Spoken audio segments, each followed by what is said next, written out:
5 states big. Yeah, New England's pretty big. Well, okay, but like when 3 of them are this big, it doesn't really, No, I'm sorry. New England is 6 states big. Thank you very much. I'm also this big, so like and let's be real. Rhode Island is not an offensive state. It's just a little guy. And that is true. Okay, that is valid.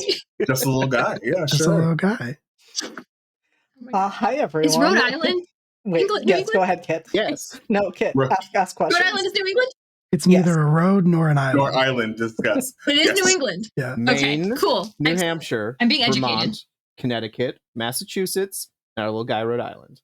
Those are the New Massachusetts. That's who I was thinking of, not Maryland. That's right. Massachusetts acts like it's its own thing, but it's New England, and everybody in New England hates Mass. So, right. There's some beef. Okay. The redheaded stepchild. You're getting all of the drama. Just a little guy. Just a little guy did nothing wrong. I mean, kind of. Oh, hey, we still have the thing on here because this is pre us switching charities. There we go. Yeah, I hit it on my end. I guess it does not translate to your end, which makes sense. No, it doesn't. They're not connected. OBS does not exist in the cloud. But here we are doing the thing. We are here. Hi, I am totally prepared to do this. Everything is great. Everything is fine. We are live from the apocalypse. We are a not-for-profit TTRPG studio that raises money for aid organizations and progressive causes. And currently, topically, the cause we are fundraising for is the Rainbow Railroad. They help LGBT people escape state-sponsored violence against them and relocate and get additional needs met in the process.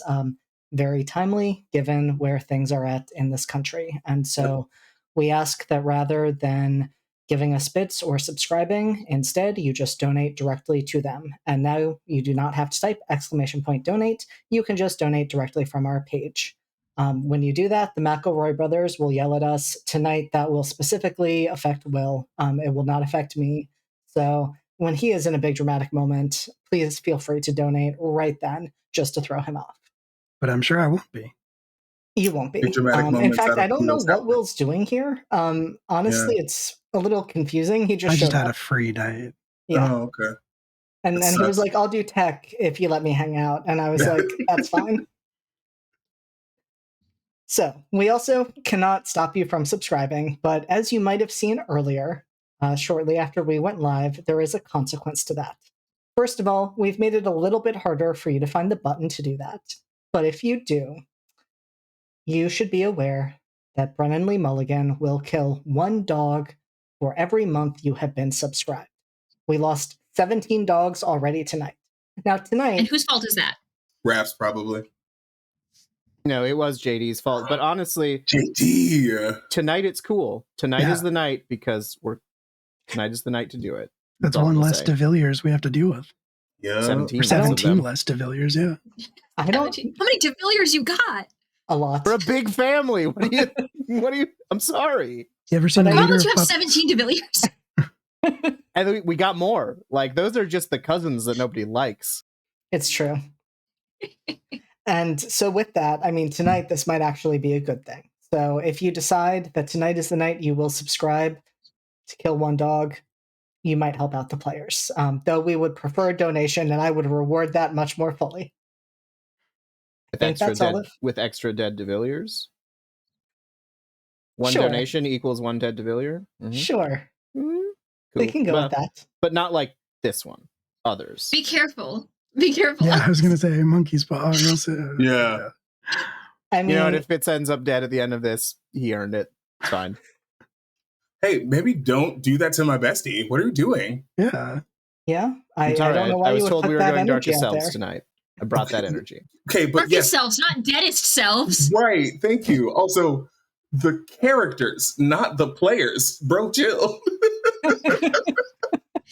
If Fitz dies, me, Kit will go Darkest Self, and that's a promise. Incredible. You can see the energy that we're bringing tonight, so I'm going to let this lovely cast introduce themselves, remind us of who they are playing, and which Monsterhearts skin they are using, as this was once our Oops, All Mortals table, though that seems to have changed over time. So Kit, you are first. I don't know what you're talking about. It's still Oops All Mortals. Hi, I'm Kit. You can find me places on the internet at Kit Roll Cause. It's around here somewhere. I will be playing, as always, the lovely Miss Elise Clarendon, who's just a little guy, just totally a normal human little guy. We had to pick a playbook, so I went with vampire, but don't worry about it. Everything's fine and normal and good. Everything's fine. Everything's always fine. Speaking of fine, and someone who is certainly not in Darkest Self right now, Q. Oh, right. No, I'm absolutely not in Darkest Self. Everything's fine here. How are you? So I'm Q. You can find me at midnight_Inc. That's INQ. Q is my name. I'm sure you get it. I'm playing Mr. Dorian Black. Again, we had to choose a playbook, and I thought Mortal was already taken, so I went with Infernal. Good choice. Yeah, no, absolutely. And definitely nothing wrong is happening today. We're all good here. Incredible. Alex. Me. Okay. Hi, I'm Alex. I'm at Mightiest Fin on Twitter. And I'm playing Captain Fitzgerald de Villiers. One of maybe several de Villiers we'll meet this evening. Also a normal guy, but if we were to use labels, which I don't love, we might label Fitz as a werewolf. But on your own head be it. Respectable. And last but not least, our surprise guest for the evening. Hi. Will. My name is Will at a Will M Scream on all social media platforms. I play Miss Abigail Donatelli, though not usually at this table. In fact, this is our first A Season of Secrets and Shadows table crossover, probably the only one of this season. I just had some things that I had to get off my chest. So I showed up to do that, and I'm not immortal. I've never been immortal.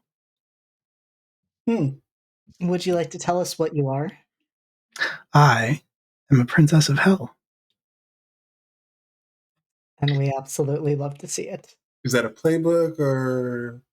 It is. It is. Oh, okay. It's a new everything. playbook written by Got and it. for Will, Princess of Hell. Okay. 100%. We I'll made put it that one for next. Abigail. Snatching that one next. That's right. Not You less. got me. You got me, Will. I thought I was going to skate by, but I could not. I am JD. I am the storyteller for this evening. You can find me on social media at JD, not Jason Dean. And I will be playing everyone else in tonight's session. Before we dive in, I have not typically done this before episodes of A Season of Secrets and Shadows, though I have before other games that I GM, such as Redacted. I would like you, the audience, to know that there are a number of content warnings that are likely to come up during tonight's session. These include bad parenting and abusive family dynamics, veiled child abuse, emotionally abusive and physically aggressive actions towards an adult child by a parent, kidnapping and physical restraint, and emotional manipulation and gaslighting. If anyone watching would like to step away due to some of the content that will be there tonight, we will completely understand. We want you to prioritize yourself and your well-being.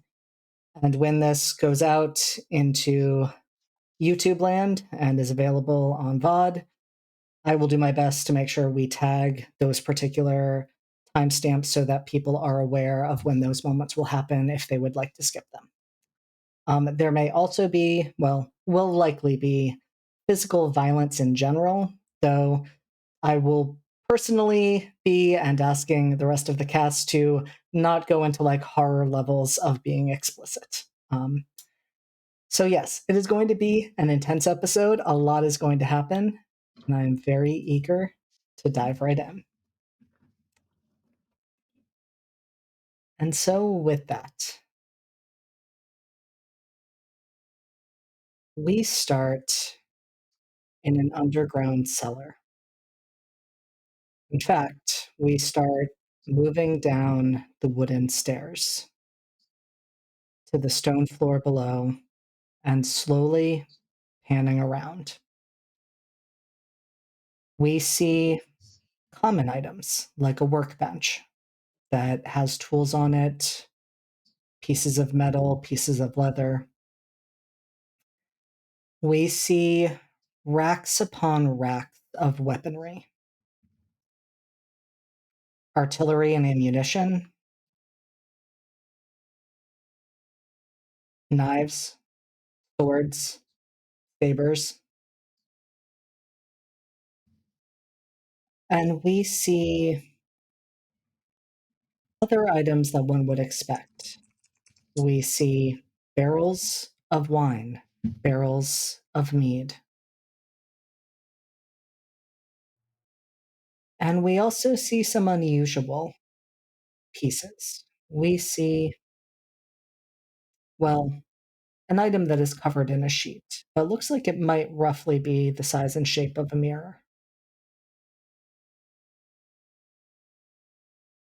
And then we see the edges of a circle etched in chalk.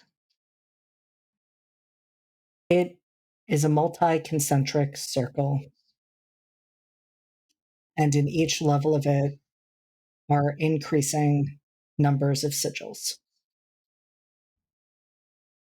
And kneeling in the center, with a black bag over her head, is Miss Abigail Donatelli.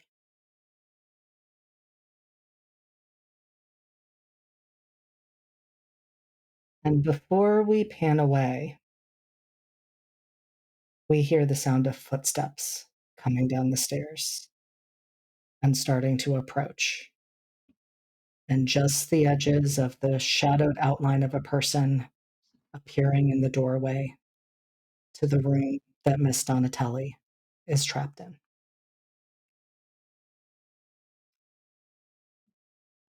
But before we see what happens there, we're going to go back to Mr. Dorian Black.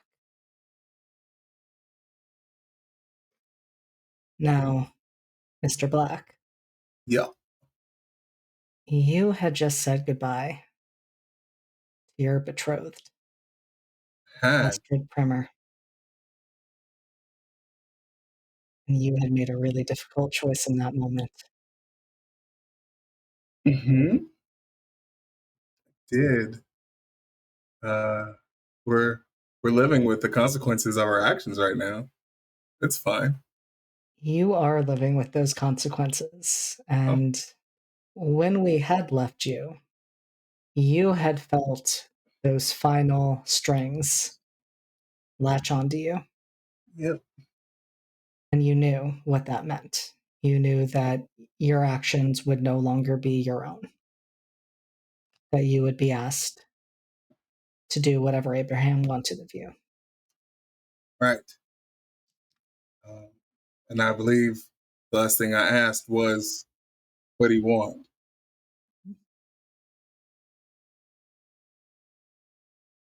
And the strange thing was, he didn't answer. That presence that you had felt almost constantly since you and Astrid started your relationship was suddenly gone. You could still feel those strings. You could Mm-hmm. still feel that he had that control.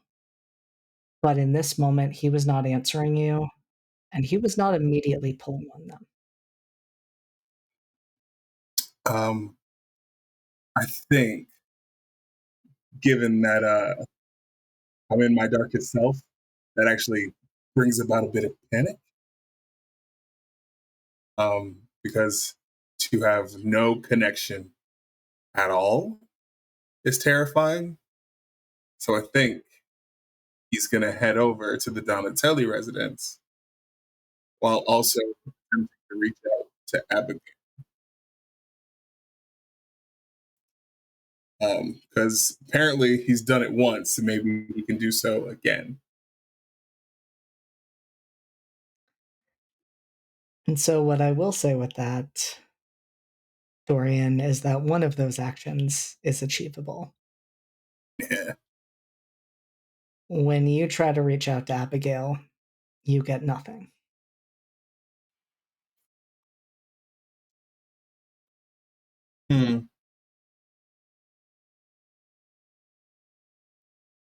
Yikes. Okay. Then yeah, heading to the Donatelli residence.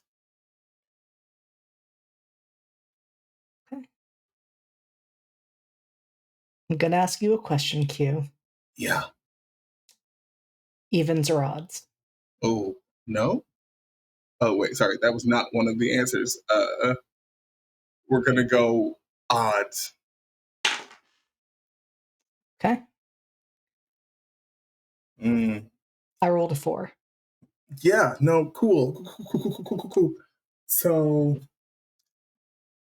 I don't know if you know this, but in Powered by the Apocalypse, you're not supposed to roll stuff, so that's concerning. People keep telling me this, and I don't understand it. I was told specifically that your Ramwich artistry tools did not include dice. You told us that not 20 minutes ago. You said with your human mouth words, you would not be rolling dice tonight. And yet, you did say that. Here we are. Get in the comments. Get in the comments. So yeah, I'm going that away. And so what I'm going to say, Dorian, is you go, you knock on the door, and there is no answer.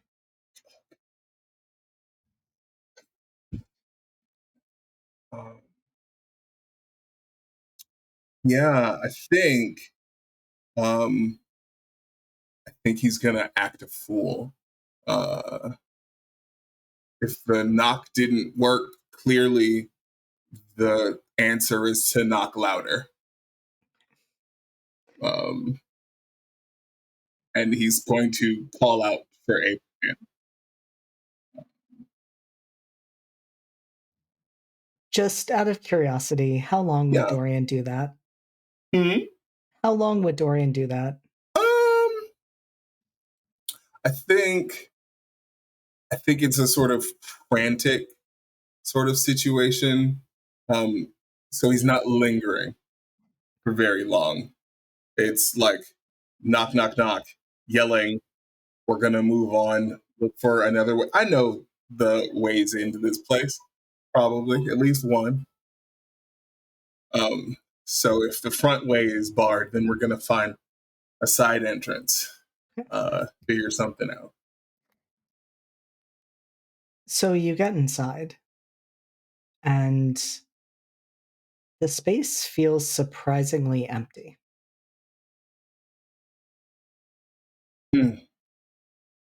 Like even down to the servants? You can track down one of the servants. Okay.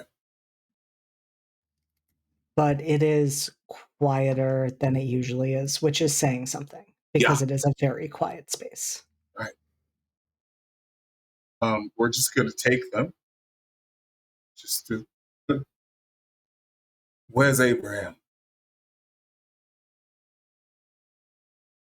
The servant does not look particularly concerned about your aggressiveness. The blank expression doesn't change, and they simply say, "The master is not here."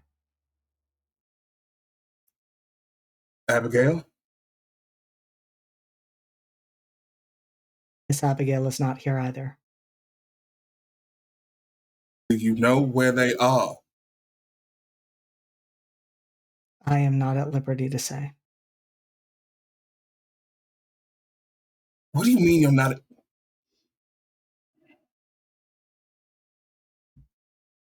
All right. It's fine.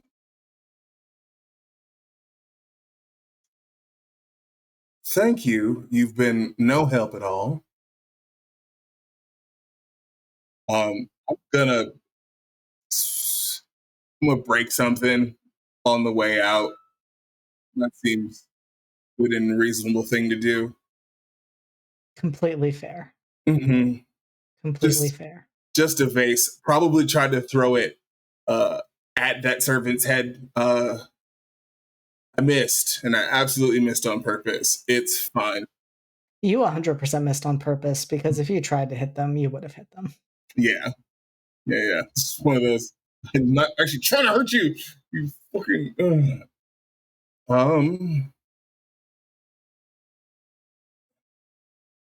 All right. Last thing I'm going to do before I head home to implode emotionally. I'm going to try and summon Abraham.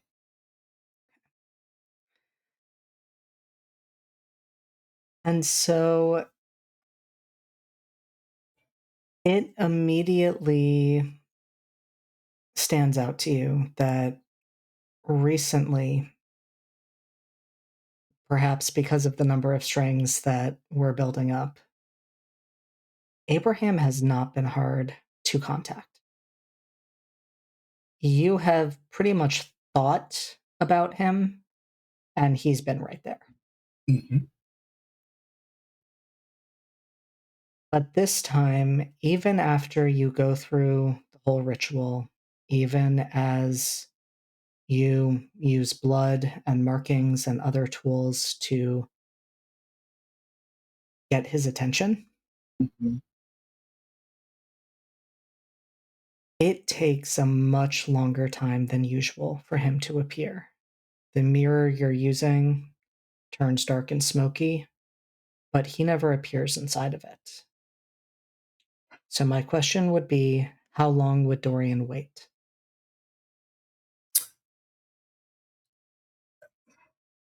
I think it's got probably 10 minutes.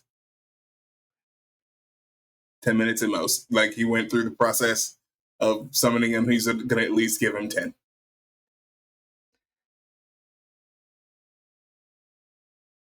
And you are almost at the point where you are just going to give up and step away, when a figure starts to emerge within the smoke. And Abraham appears as his usual human self. He doesn't appear with any of the fanfare that he sometimes likes to put on.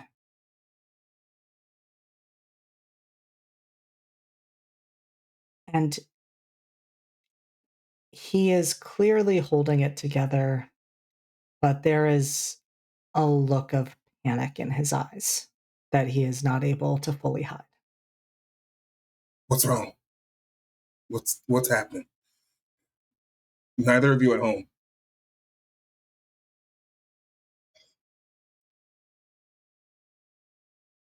The de Villiers have Abigail.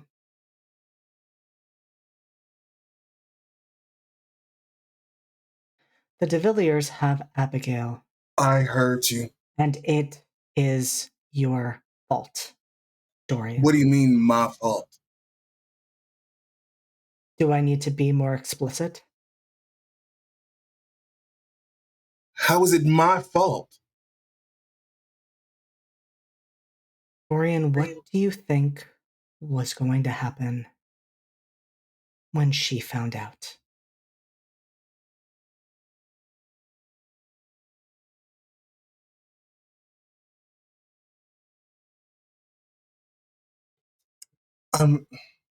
Okay.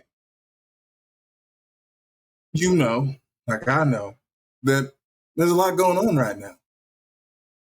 So let's cut the bullshit and tell me what you're talking about.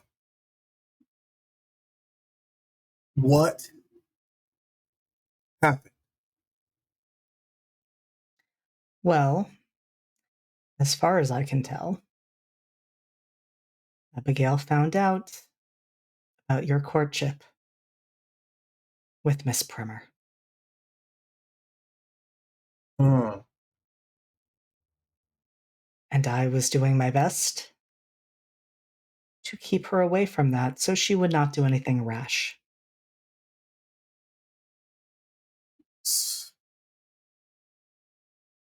Okay, I'm assuming then that you failed in that regard and she did something rash.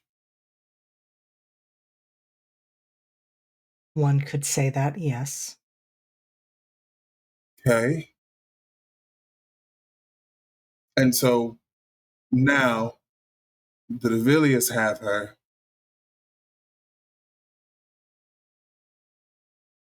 Do you know where? I would imagine at their estate. Yeah, that makes sense. All right, well, luckily, I have a friend that might be able to help with that.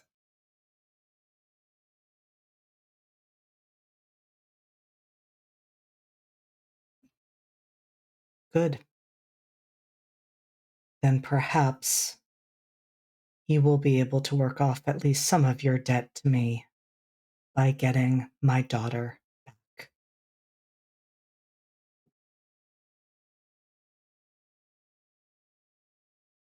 As you wish. Do not fail me, Dorian. And yet, That's and debatable. I'm going to wipe away the mirror. And that was a lot of big talk that he did to the big scary man that has his soul, literally. So he's gonna throw up for a minute.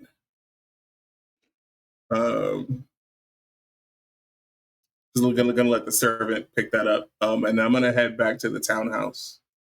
Because I need to get you good.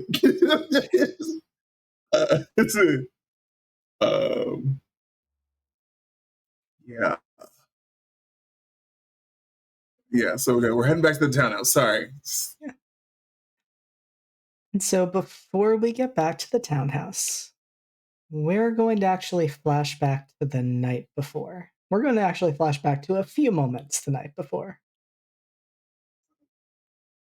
And I think we're actually going to start with Miss Abigail Donatelli, who I would love to hear what her thought process was as she heard the news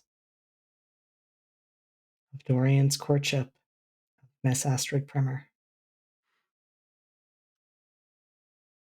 I would ask how Abigail heard about that. I think that makes a big difference. I think that is fair. You, I would imagine, heard about it as you were checking in on some of those in your cult. Just kind of skimming the surface level thoughts, getting a read on where things stood in society. And it was almost a fleeting thought. It was someone who had seen Dorian heading to the Primer house. And as you started to then sift through more thoughts with this in mind,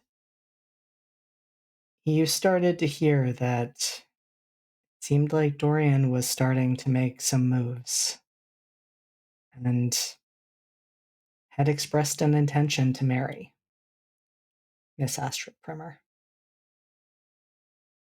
And it was just as the spark was going off. Like, it wasn't common news throughout society at large, but it was enough for you to start to weave those pieces together, as you are so good at doing.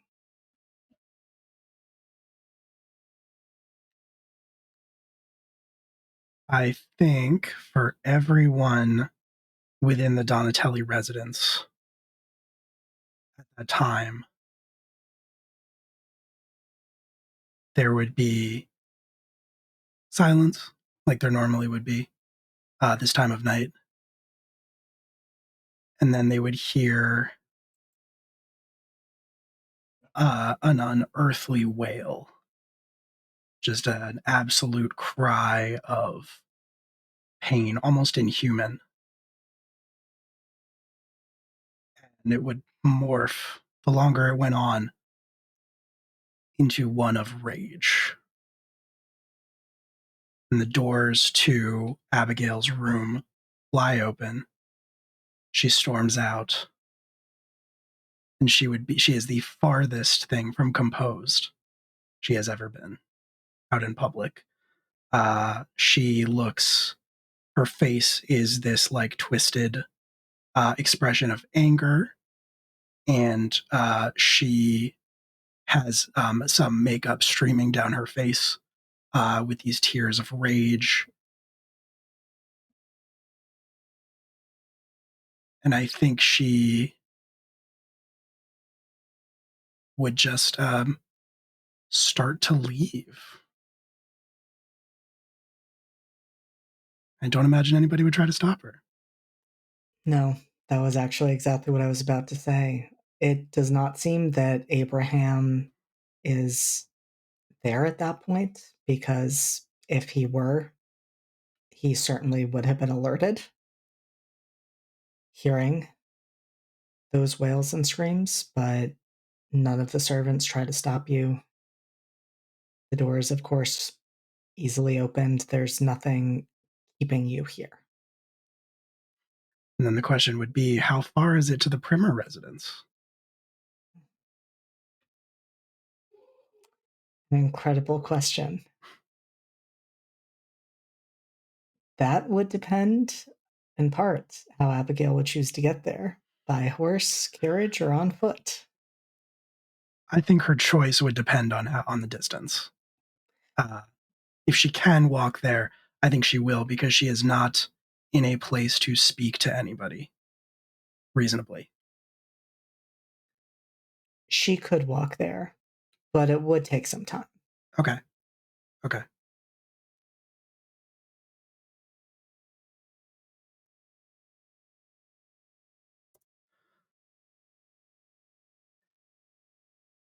I think she is going to walk there. But as she steps foot out of the house, out of the Donatelli residence, she starts walking down the London street. And she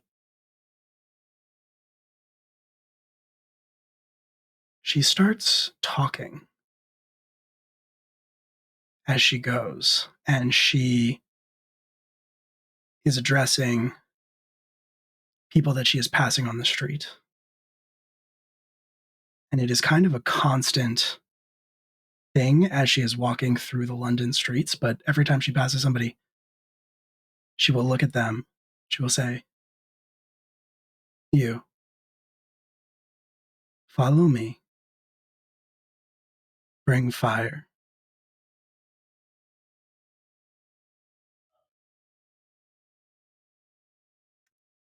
Absolutely incredible.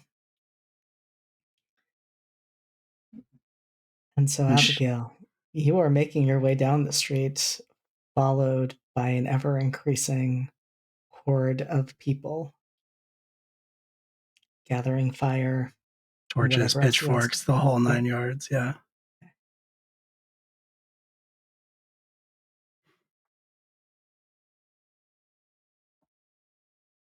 And that is what I think what makes what happens next all the more horrifying. Because, Abigail, you are walking. You are followed by easily 30 people, if not more, because there's an ever increasing number, like, still catching up.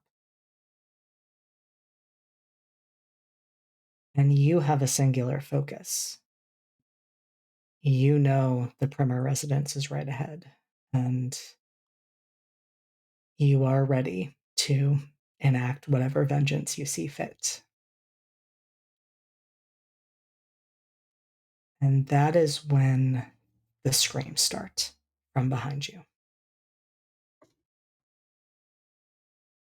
Just one or two at first, and then more and more and more. I first want to ask, did you bring each of these people into your cult? Oh, I don't think so. I think she is. I think we're in darkest self territory, right? So she doesn't care about anybody's well being at all.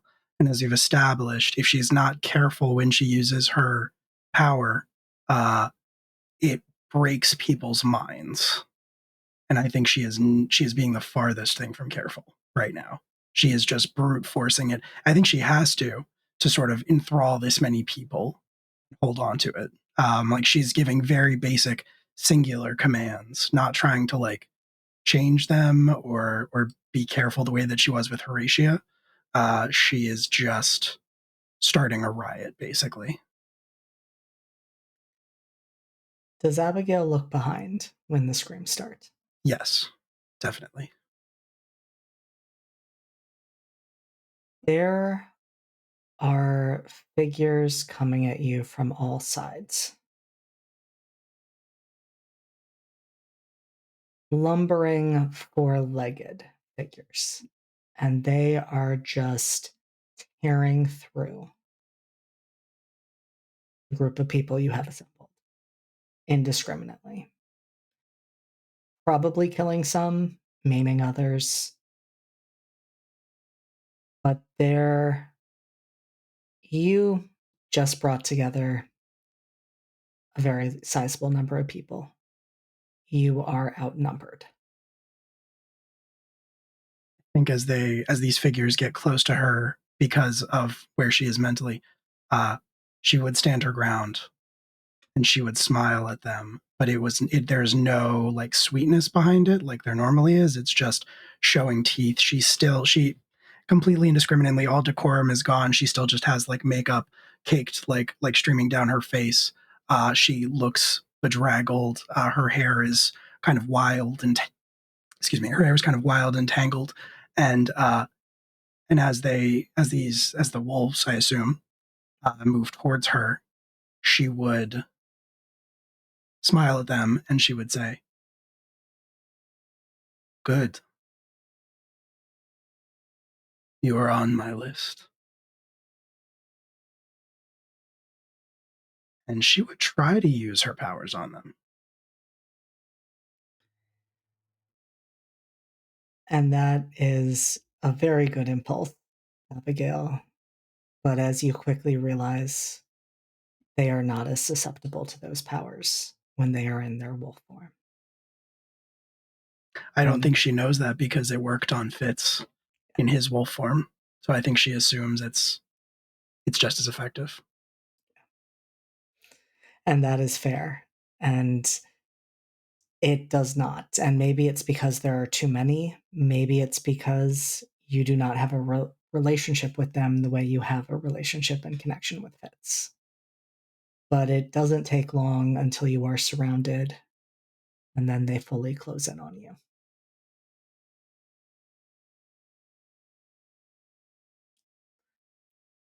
With that, we're going to move away to a much different scene going on this night, where two young lovers are meeting on a polo field.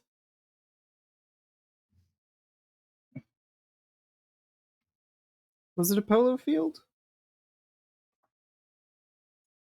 I think it was. Okay. Polo field sounds good to me.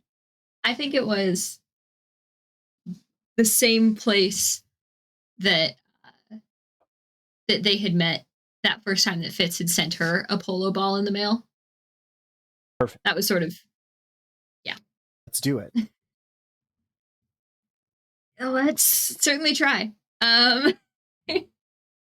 So I think Fitz shows up even generally more bedraggled than usual. Polo night is not Fitz at his finest in terms of dress, but I think he's just like shirt that slept in, pants, scuffy boots.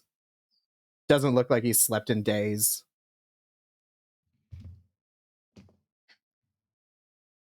And I think Elise expects this when she shows up. Because for better or worse, she has spent the past couple of days trying and occasionally failing to check in on Fitz through that connection that she has with him having fed on him in the past. So she's trying to check in on him. And so I imagine even if she only like gets through once or twice, like she kind of gets the vibes. They're not great. And she tried to give him as much warning as she could, that she would not be coming alone. But so she does, she pulls up in the in the whip in the two horses. Her followed by another horse with Joe. And I think Elise will sort of ask Joe to, give them a decent amount of space, but she understands that she's not in a position to really ask that. It would be friendly courtesy at best. Joe would at least ask you to clarify what you mean by that amount of space. I would just prefer that not everything we talk about is heard. I understand. And I know that there's not so much to be done about our earshot, but just pretend like you're not listening in. That I can do.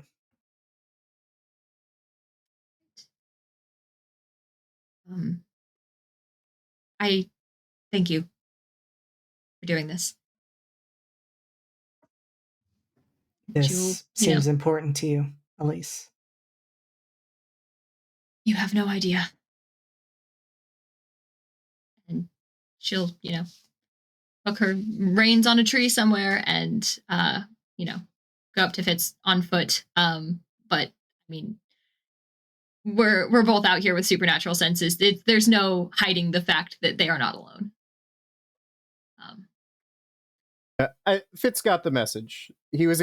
I don't know that he was expecting Joe specifically, but he was absolutely expecting someone else. And fair enough. I think he remembers Joe from the party, and he's maybe even a little like, "Oh, it's Joe. Okay," or that's okay. I was expecting.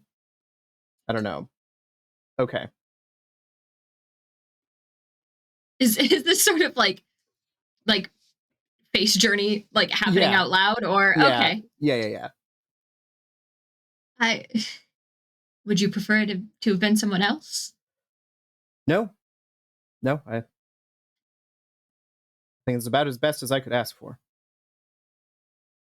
That's exactly my feelings on the subject. I didn't exactly have the option of coming alone. I am sorry for my silence. It was not my choice.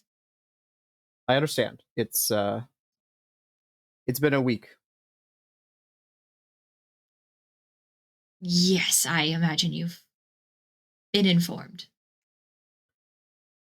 Yes, when your sister is arrested for attempted regicide, that tends to make its way to you. I'm sorry, I'm not trying to be sarcastic. I haven't been sleeping well.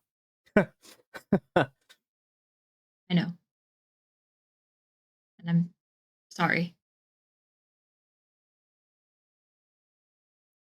I did speak to Micah, to Their Highness.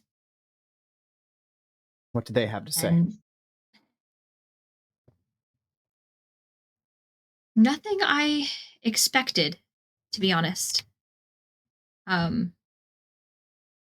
I mean, given what has happened over the past few days, I can understand their hesitance to allow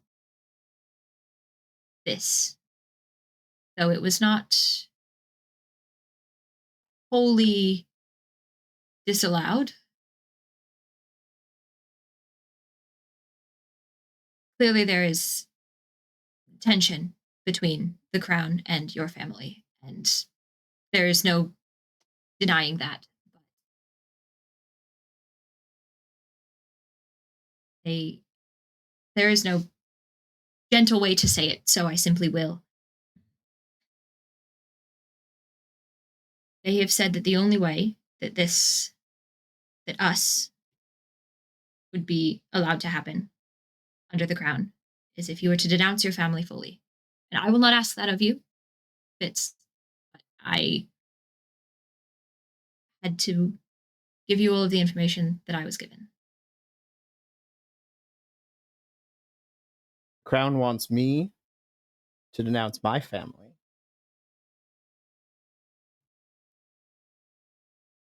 If you are to become further entwined with the crown through myself, yes. I know they're not your favorite people, but Fitz, I won't ask this of you. I understand it's not you making the request, but to be with you, I'd denounce my family in a heartbeat. I'd denounce my title, my career, every friend I've ever made, if it meant we could be together. Fitz, surely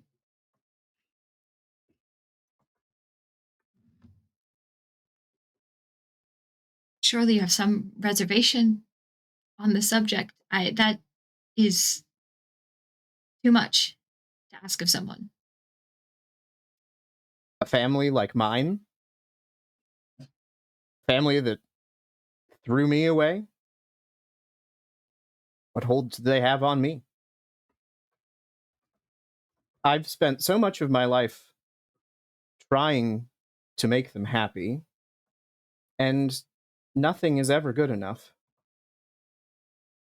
Nothing ever moves them. So, the mere fact that I rely on them for my life, if I can't be with you, I don't want that life. I don't want to live it. I will find something else to do with. But regardless, we've reached a point where this is perhaps the impetus I needed.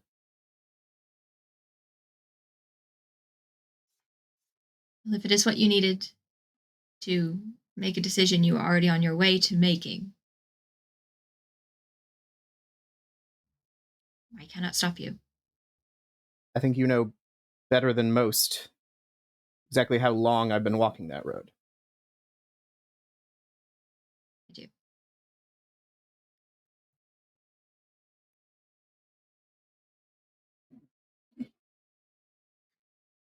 But if this I is think it's all, if this is their one demand,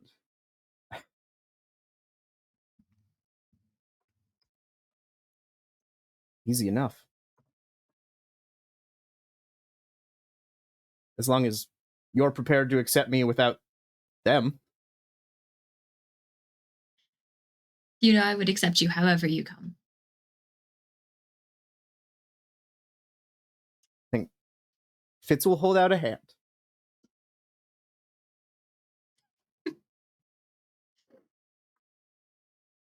So And I think it's clear that there's something else kind of nagging at her.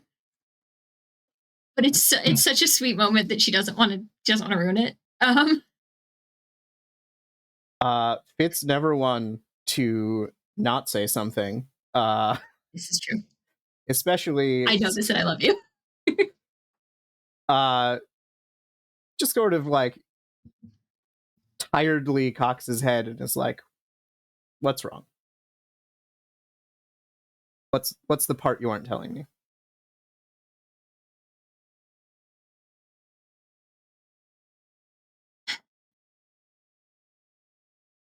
Must you make me ruin this?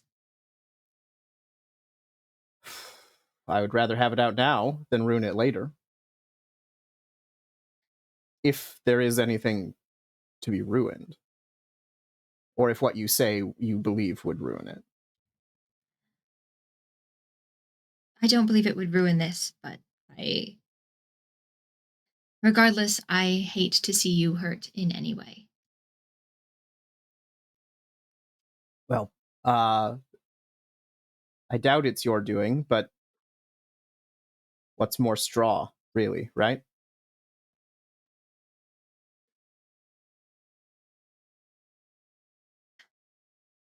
Fine.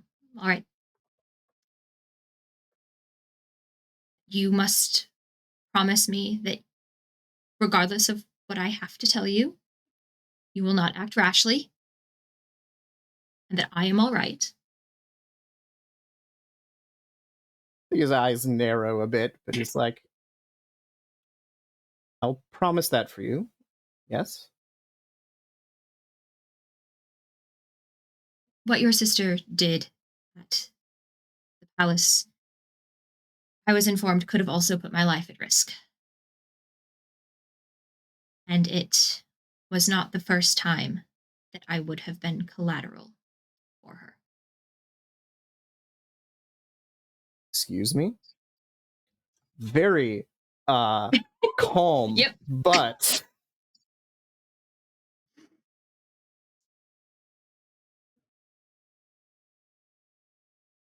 I told you about the night that I became like I am. Now, I don't blame the person who did this. I never have. But something made them do this. Something put them in a position where they had no choice.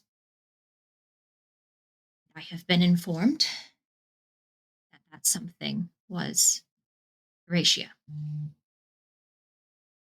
so I think outwardly Fitz remains very calm hearing that information. Mhm. But just take a brief journey into the Fitz brain, which Yep. is like, I picture as the like a cozy little cottage filled with books and, you know, just like a nice comfy place, plants, and this is where he likes to spend his mental time. But there's a door in that room that he sits in that is big, and it is banded in iron and held with lots and lots of locks. And at this information, there is a very loud thud on that door that shakes the entire Fitzbrain situation. And when he comes back to himself, he's like, that just makes what I have to do even easier. I think Elise knows the Fitz face journey enough to know that he is not okay about this information and that he is not doing well, and that the calm is a facade. So I think that hand is still in his, and there comes a second one on top of it. Fitz, I know, and I debated, honestly, not telling you. You needed to know clearly, and I do not ever want to lie to you. But this does not change anything about me. This does not change anything about us. I felt it important to know simply because it involved you in by way of your family. What happened brought me here to London. What happened brought me here to you. And I do not regret that one bit. Fitz nods. It's like, I agree. It doesn't change anything. But I'm sorry to know that my sister's actions have caused you pain in some way. That said,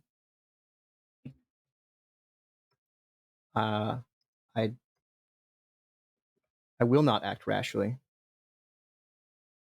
But Horatia needs to pay for what she's done. Hey, Alex. Yo. I Yes, would hello. like you to roll to keep your cool. That's the thing I'm really good at. Damn it. Just so you know. I'm super good hope at so. it. I You're have so a cool. -1 Mm, at Yep. to God damn it. to keep my cool. Is there any sort of like an aid roll in Monster Hearts? Nope. Cool. Great. This is fine. Everything's fine. Okay. I'm going to use my new dice with my fancy new dice rolling tray, which I'm very excited Ooh. about. You can spend a string, right? I will allow that. Not necessary. That's a 10 minus 1 is 9. Okay. Okay. Okay. Get me so cool. Listen, this boy has spent a long time building up that fucking wall and locking up that door. We love a sturdily built Mind Palace. So we're not going to worry about that roll now, but we're going to check in on that roll a little bit later. Are we? We are. Great. Okay. Mm-hmm.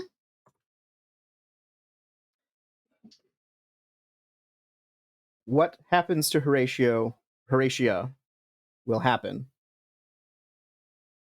whether I'm involved or not. I don't see this ending well for her.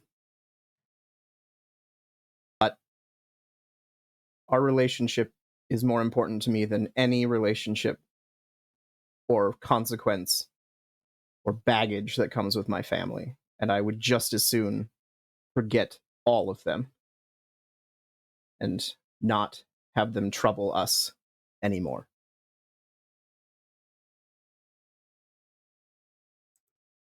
Do you know I will have your back? Whatever you decide to do, I only wish that you be careful enough that you will still be able to come home to me. For you, that's worth it. Tell Sovereign Micah they have their answer. And that I will do as they ask promptly.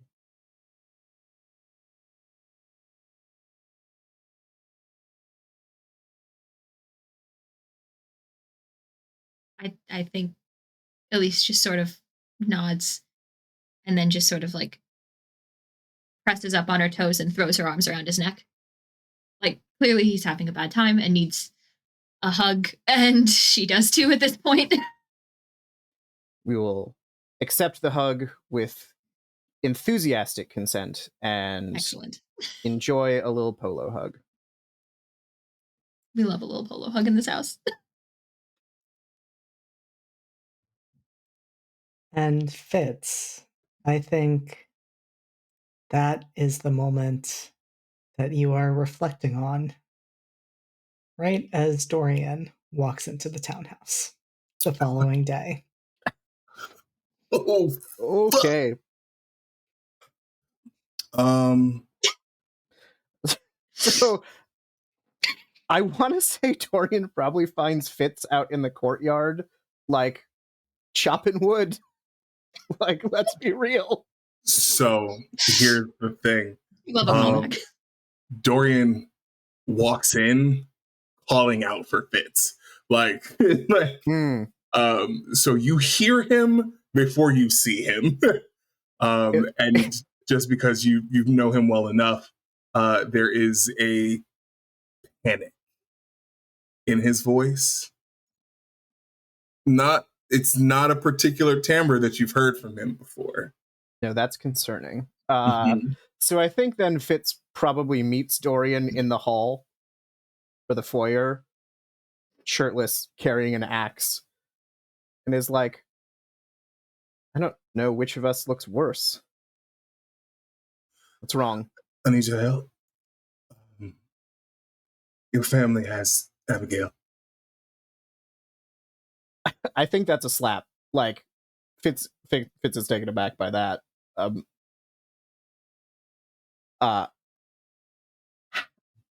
My family has how?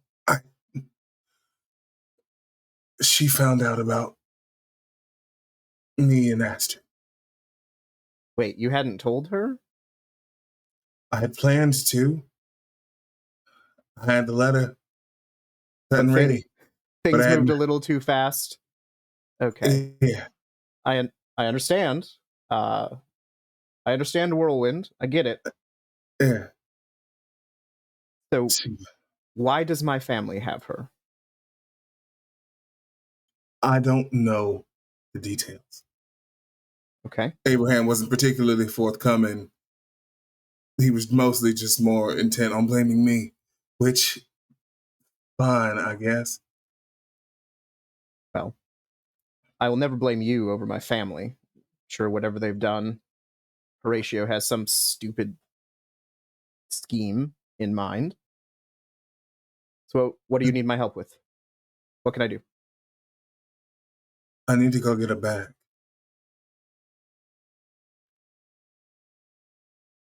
Fitz looks down at the axe in his hand, looks back up at Dorian. Where is she? Best as Abraham could tell, it was the estate. Of course it was.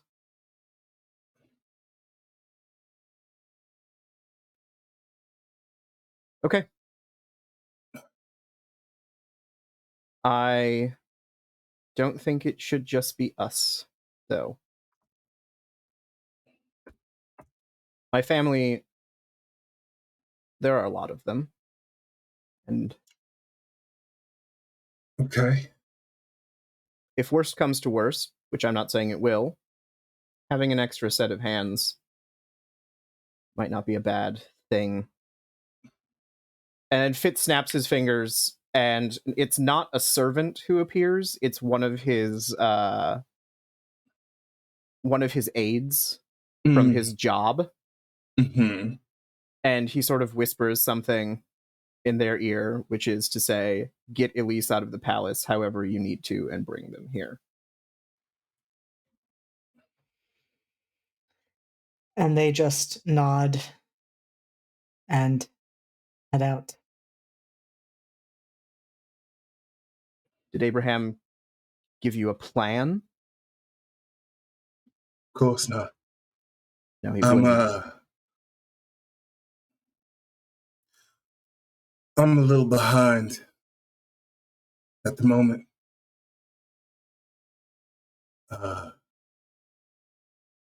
Keeping his influence away from Astrid was a bit costly. You see, like, real sympathy and kindness in Fitz's face at that. Yeah.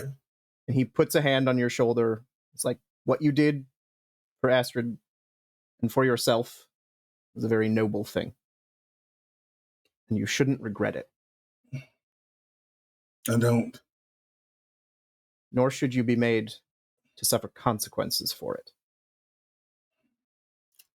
Well, I should have reached out to Abigail sooner. However, I hadn't heard from her. Is that unusual? Yeah. Especially given, some pretty big things happened. Indeed. It's not the point. I should have said something. Well, as my dear father loves to say, shoulda isn't worth spit, which is an old de Villiers saying. So that's two good things that's come from your family. The other being... You, obviously. That's sweet. But they don't feel that way. But at the moment, I don't care what they say or what they think. So, when Elise gets here, we'll make a plan. And we will get Abigail back. Promise. All right. Do you need anything else right now? I need a drink. That's what I need. All right. And even though it's a little... I don't know if it's early for Fitz. I don't know that he cares about time right now when he... So, yeah, let's have a drink. And wait. And so while the two of you are having that drink, Elise things happen pretty quickly where your usual maid walks in and they are carrying an outfit that is clearly meant for riding. And Joe is actually standing in the doorway. Excellent.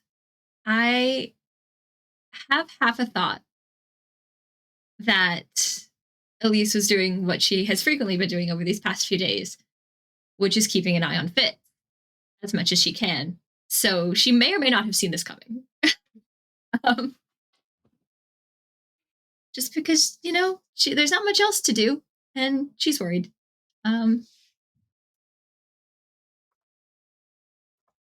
I think knowing that, she just sort of smiles perhaps more genuinely than Joe has seen often in the past few days. And just sort of stands up from what she'd been doing and nods and takes the clothes and turns to, get dressed as quick as she can.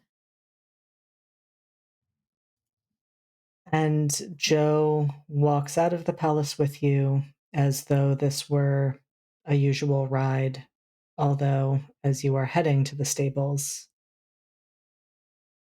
she kind of glances over at you and says, "We're heading over to the de Villiers townhouse, but I think you already know that, don't you?" Will you be joining us?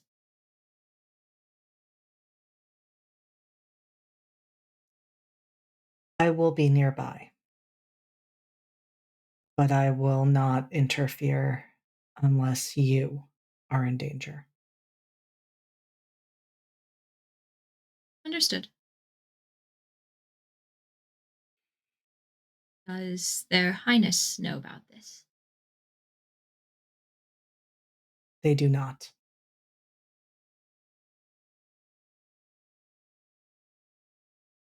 All right.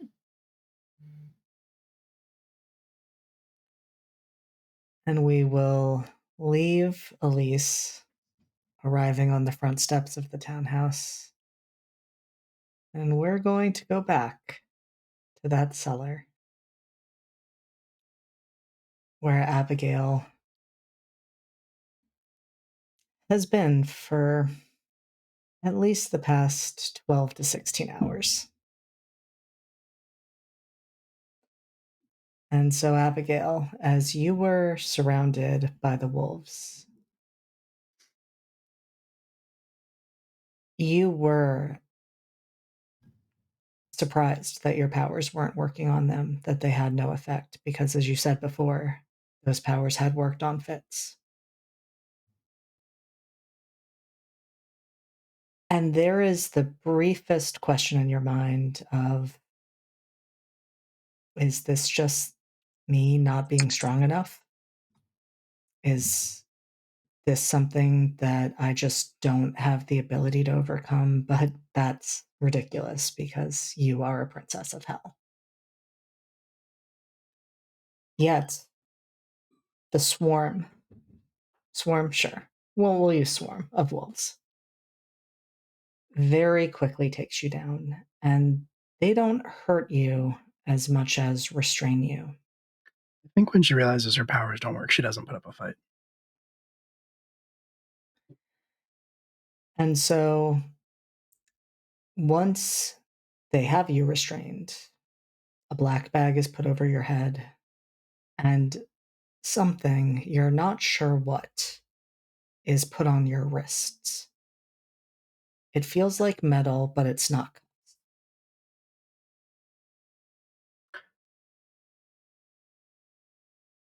Can I say something? Mm-hmm. Okay. I don't know if I can see any of them specifically or see who puts the bag over my head, or maybe it's after they've put the bag on my head. But I think all Abigail is really going to say is, how do you think this will end for you?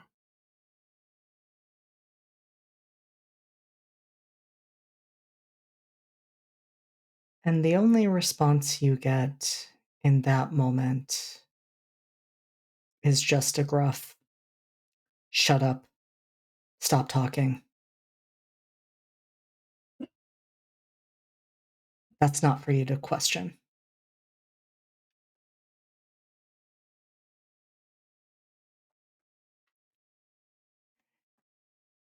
And there isn't much by way of talking. It could be because the majority of them are wolves, though someone has to be driving the carriage. And so you know that there are definitely some de Villiers in human form, given that. But you are brought by carriage down a fairly well kept road. You're traveling for a while. This is not a short trip. And when you are brought out, there is the briefest moment of feeling cool air on your skin before you are moved inside.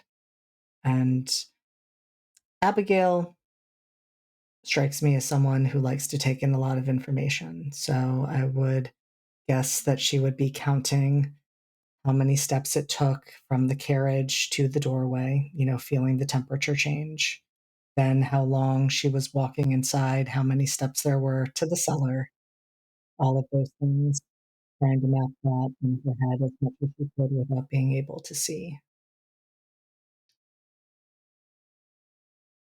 And once you were inside, once you were brought down to that cellar, you felt the moment you were led into the circle. It started as a faint prickle over your skin. And as you still have the black bag over your head, you couldn't see what was happening, but you could hear the sound of scratching on the floor. And the moment those final sigils were put in place, that prickling became a full fledged burning sensation across your skin that has not abated.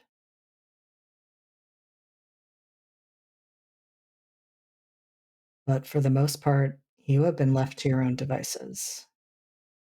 No one has come in until right now, as you hear those footsteps coming down the stairs and approaching. I will wait patiently. I'm assuming trying to contact my cult hasn't worked. Yeah. Okay, cool. That makes sense. No, and you're not sure whether it's whatever is happening with where you have been placed, if it's the same cause as that burning sensation, or if it's something with what was placed on your wrists. Mhm. But either way, you have not been able to contact anyone.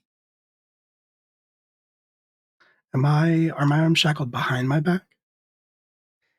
They are not. They are actually in front. But they are shackled to the floor, so I can't take the bag off myself.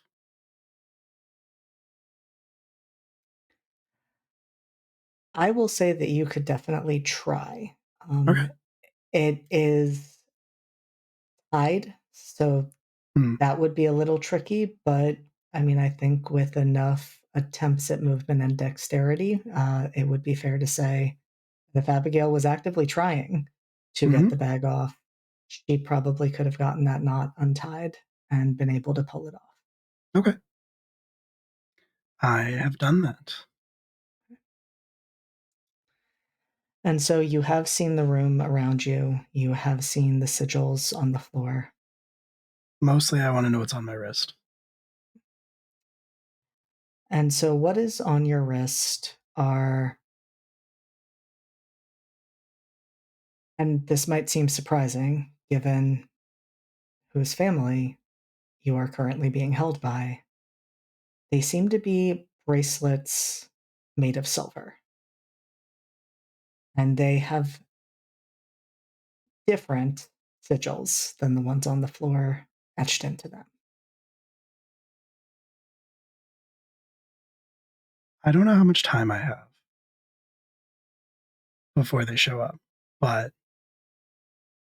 recognizing this will probably be a process. If I can see the sigils on the floor, are they carved into the floor or drawn on the floor?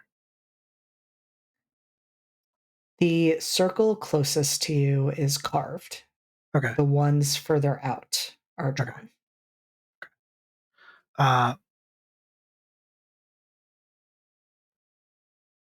Can I try to take some of the makeup that is smudged on my face and basically like put a line through the circle, the immediate circle, thick enough, like with enough layers maybe to break it? I'm going to have you roll with dark because I love this idea. Not my best, but we'll give it a shot.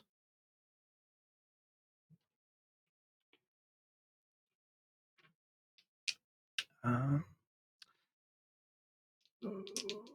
dark. God.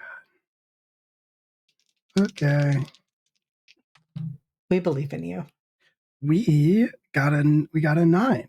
We rolled a 10 minus 1. Incredible.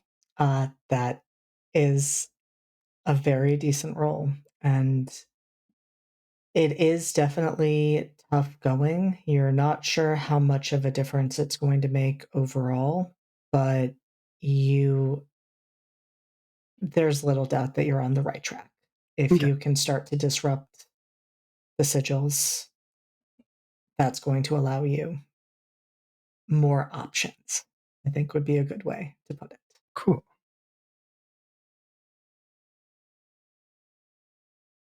What does Abigail do as the footsteps approach? She will try to put the bag back on her head. Okay. And probably angle herself so that the area where she has been sort of drawing this black mark in her smeared makeup is kind of like under her knee, maybe. Not immediately visible. Yeah. That is fair. I will say you want to keep your distance a bit from the sigils just because you do know as you were putting the makeup on, you could start to feel friction, and that burning sensation got worse as you were in closer proximity. But you can definitely angle your body in a way where it's not going to be visible, even if you aren't literally on top of it. Okay. And so the footsteps approach. You hear them stop. And then there's a long moment of silence, and you can feel yourself being assessed. Just eyes moving up and down. And then a voice says, "Well, Miss Abigail Donatelli, you are not what I expected."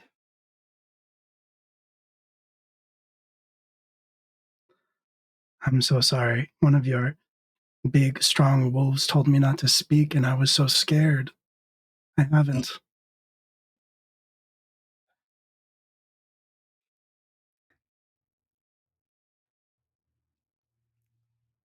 Well, being able to listen to orders is something.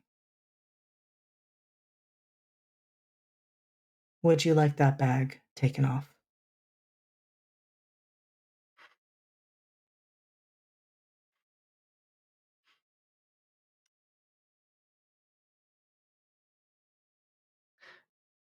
If you don't think it will be distracting.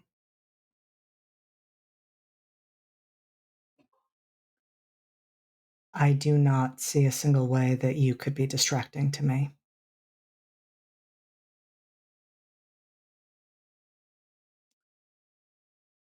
However, that set of footsteps does not move. Instead, you hear the snapping of that person's fingers, and another set of footsteps comes down the stairs. And while there is not much by way of verbal instruction, it's fair to presume the person who does then take the bag off of your head was directed to do so. They stand behind you, out of sight, but in front of you, you see Lord General de Villiers, a tall man in his late 50s. He has dark brown hair that's just starting to go gray, and salt and pepper stubble. And he is dressed in his full military uniform, medals and rank insignias proudly displayed. He is not a physically imposing man. He has much the same build as Fitz.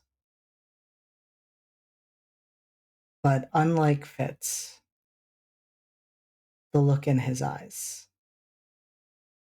is one of cruelty.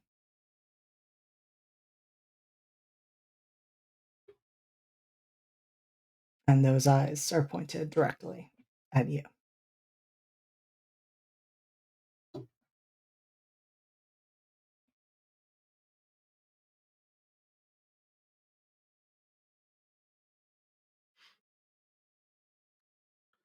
I see the resemblance. I've seen those eyes before. I do not appreciate that comparison. No? No. Why would I want to be compared to that failure of a son and absolute disappointment? No, you misunderstand me. Not on your son. Your daughter. Right before I bent her mind to my will, she looked at me like that.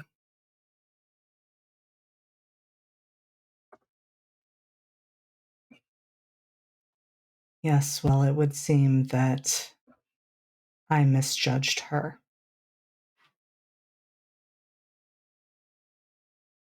You don't mind me saying so. You don't seem to have a very accurate estimation of your children.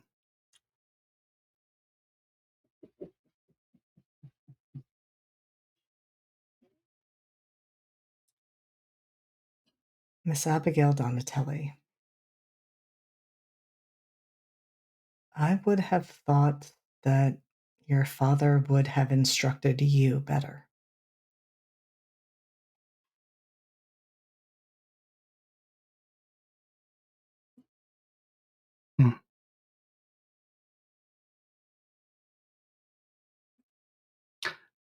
And how should I behave, Lord Commander?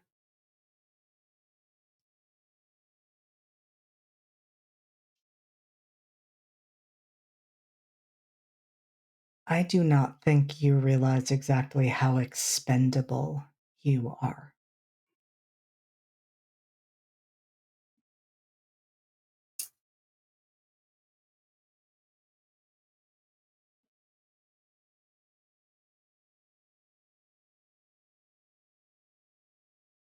I don't think you understand how satisfying it will be when you try your hardest to break me and fail. And I would do anything for that satisfaction, Lord Commander. Even die.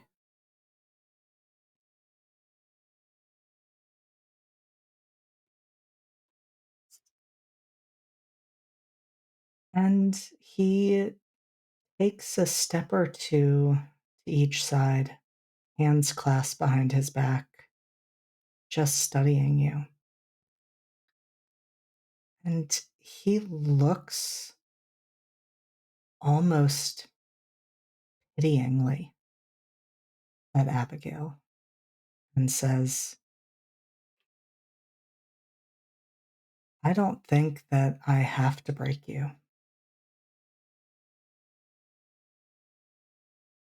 I saw the state you were in last night, and it seems like someone has already done that for me.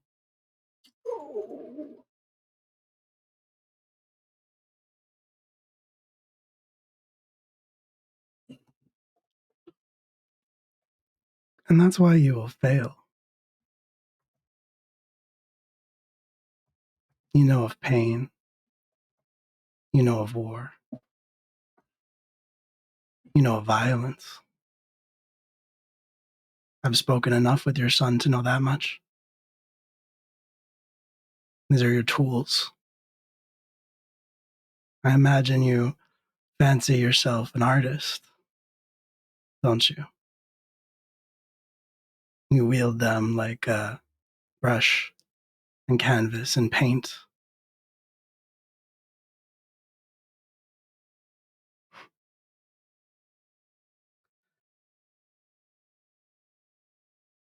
But here's the thing, Lord Commander. Everyone mediocre thinks they're an artist.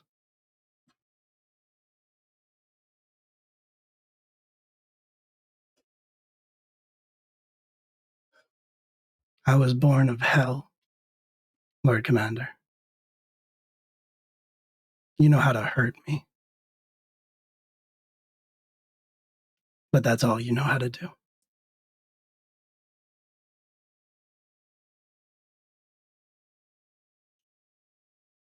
Well, Miss Donatelli, I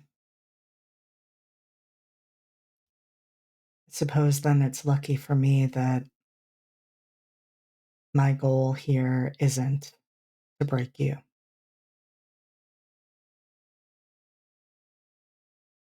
My goal, break your father.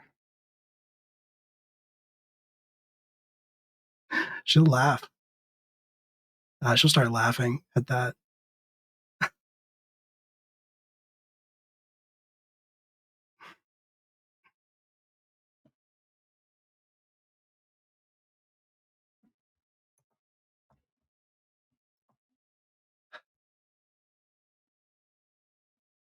Did you love your children when they were born?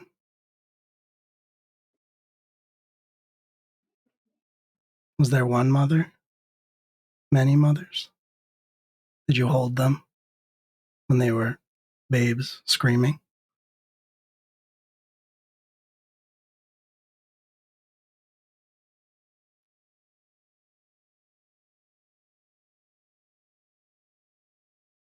Because I wasn't. Abraham Donatelli made me. And he could make 100 more just like me if he wanted to.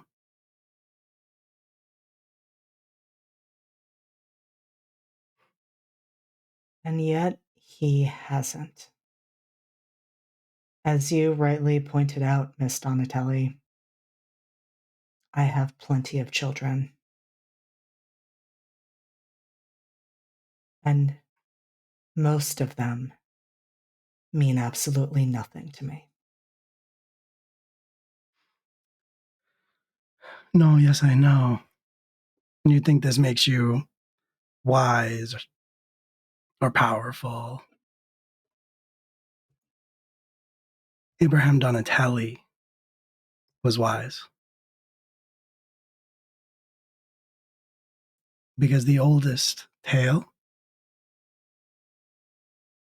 is of betrayal. Do you want to know why there is only one of me? Enlighten me. Because if I am in front of him,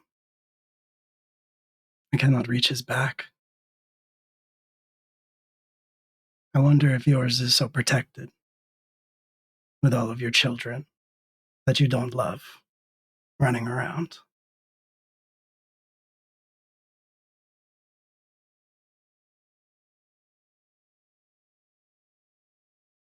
Miss Donatelli, the only reason I am allowing for this insolence is because of the predicament that you find yourself in.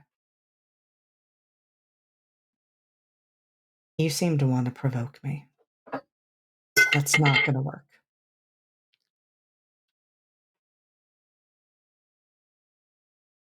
Give it time.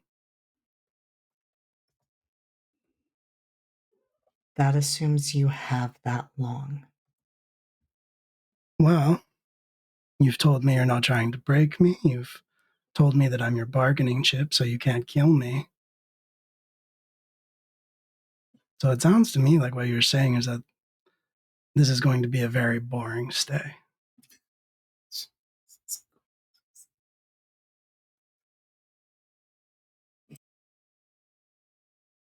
You haven't done this very much, have you?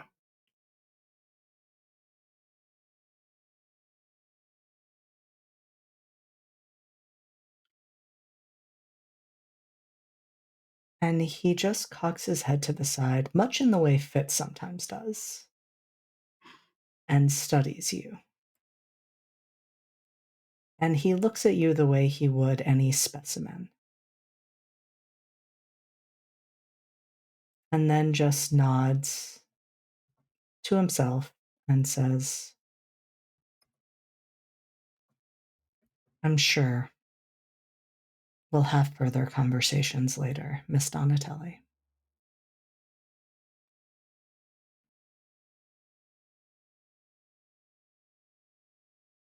And I think you do not know your father as well as you think you do.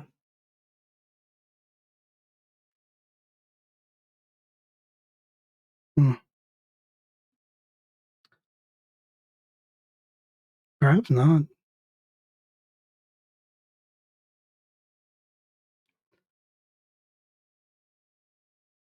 Would you like to put the bag back over my head?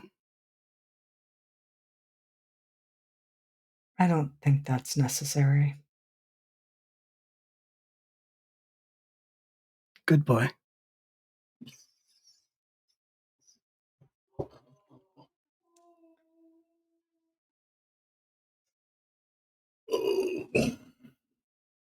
And Abigail. He leans down, crouching right by the edge of the concentric circles. And he reaches into his pocket and takes out what looks like a pocket watch. He opens it up and coats his fingers in a substance, you're not sure what, and then presses his hand down on those sigils. And your entire body erupts into flames. And you are going to take 1 point of harm. That's fine.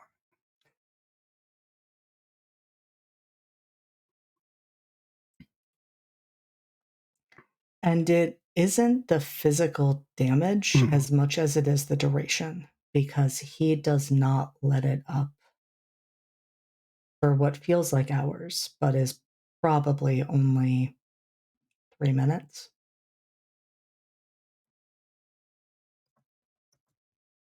And then he just withdraws his hand, dusts his hands off, steps up, and without another word or even glance at you, walks away.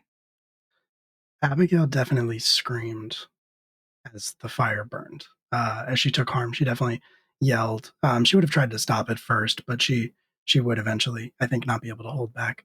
But when he stops, and as he walks away, whether or not he stops and pays any attention to her or just leaves the room,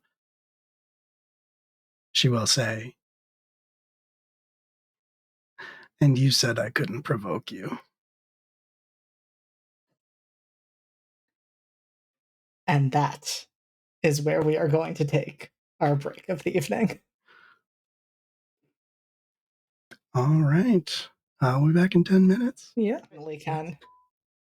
Go You just on, said Alex. that so What? casually. No, I was just going to say that was not the first time I had made Will punch another character to the point of near death.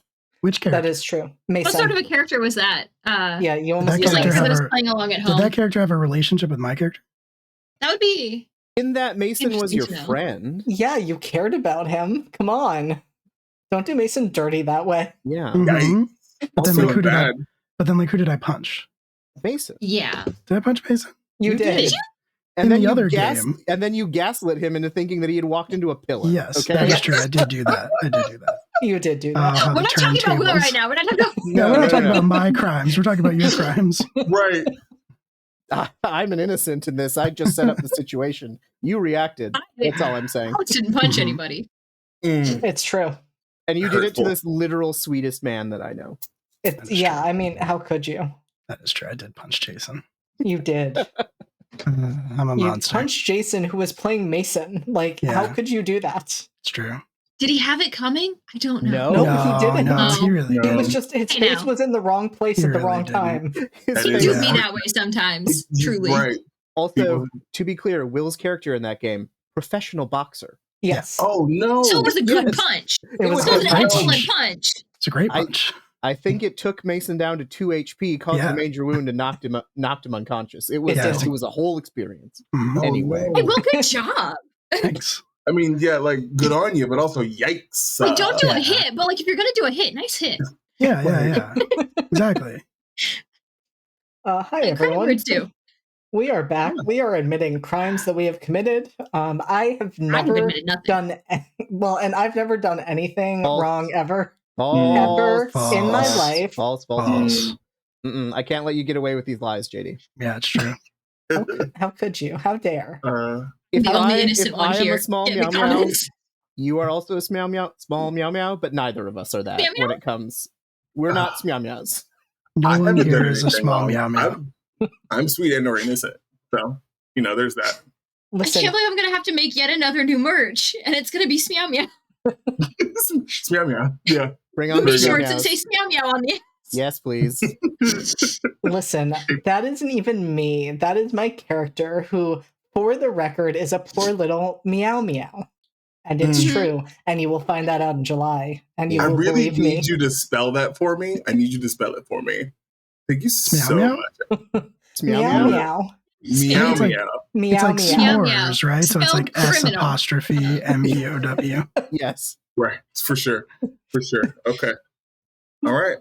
This is where we're at tonight. It's fine. Let's jump back into the action. Let's go kill some dads. Let's go kill Let's some kill dads. some One Yeah. dad I specifically. know. One dad. Yeah, no. Other One for dad. dads, now, for for sure. maybe now. on the We're setting block, our that's sights fine. low for now. Listen, I didn't expect this game to become like the dad That's killing just like- game, but that's apparently where we are. I mean, listen, there's some shit ass dads. And You know what I'm You saying? said if any dad survived this season, we know what we're doing season True. 2. I mean, You said Ash's we had dad to pick. survived physically. Mm. He survived physically. I don't know about emotionally. listen, you gave us a choice between hitting dads and hitting on dads, and we made our choice. Sure. It's true. I've noticed. I've noticed. Because Will Actually, said we we've couldn't done do both. both.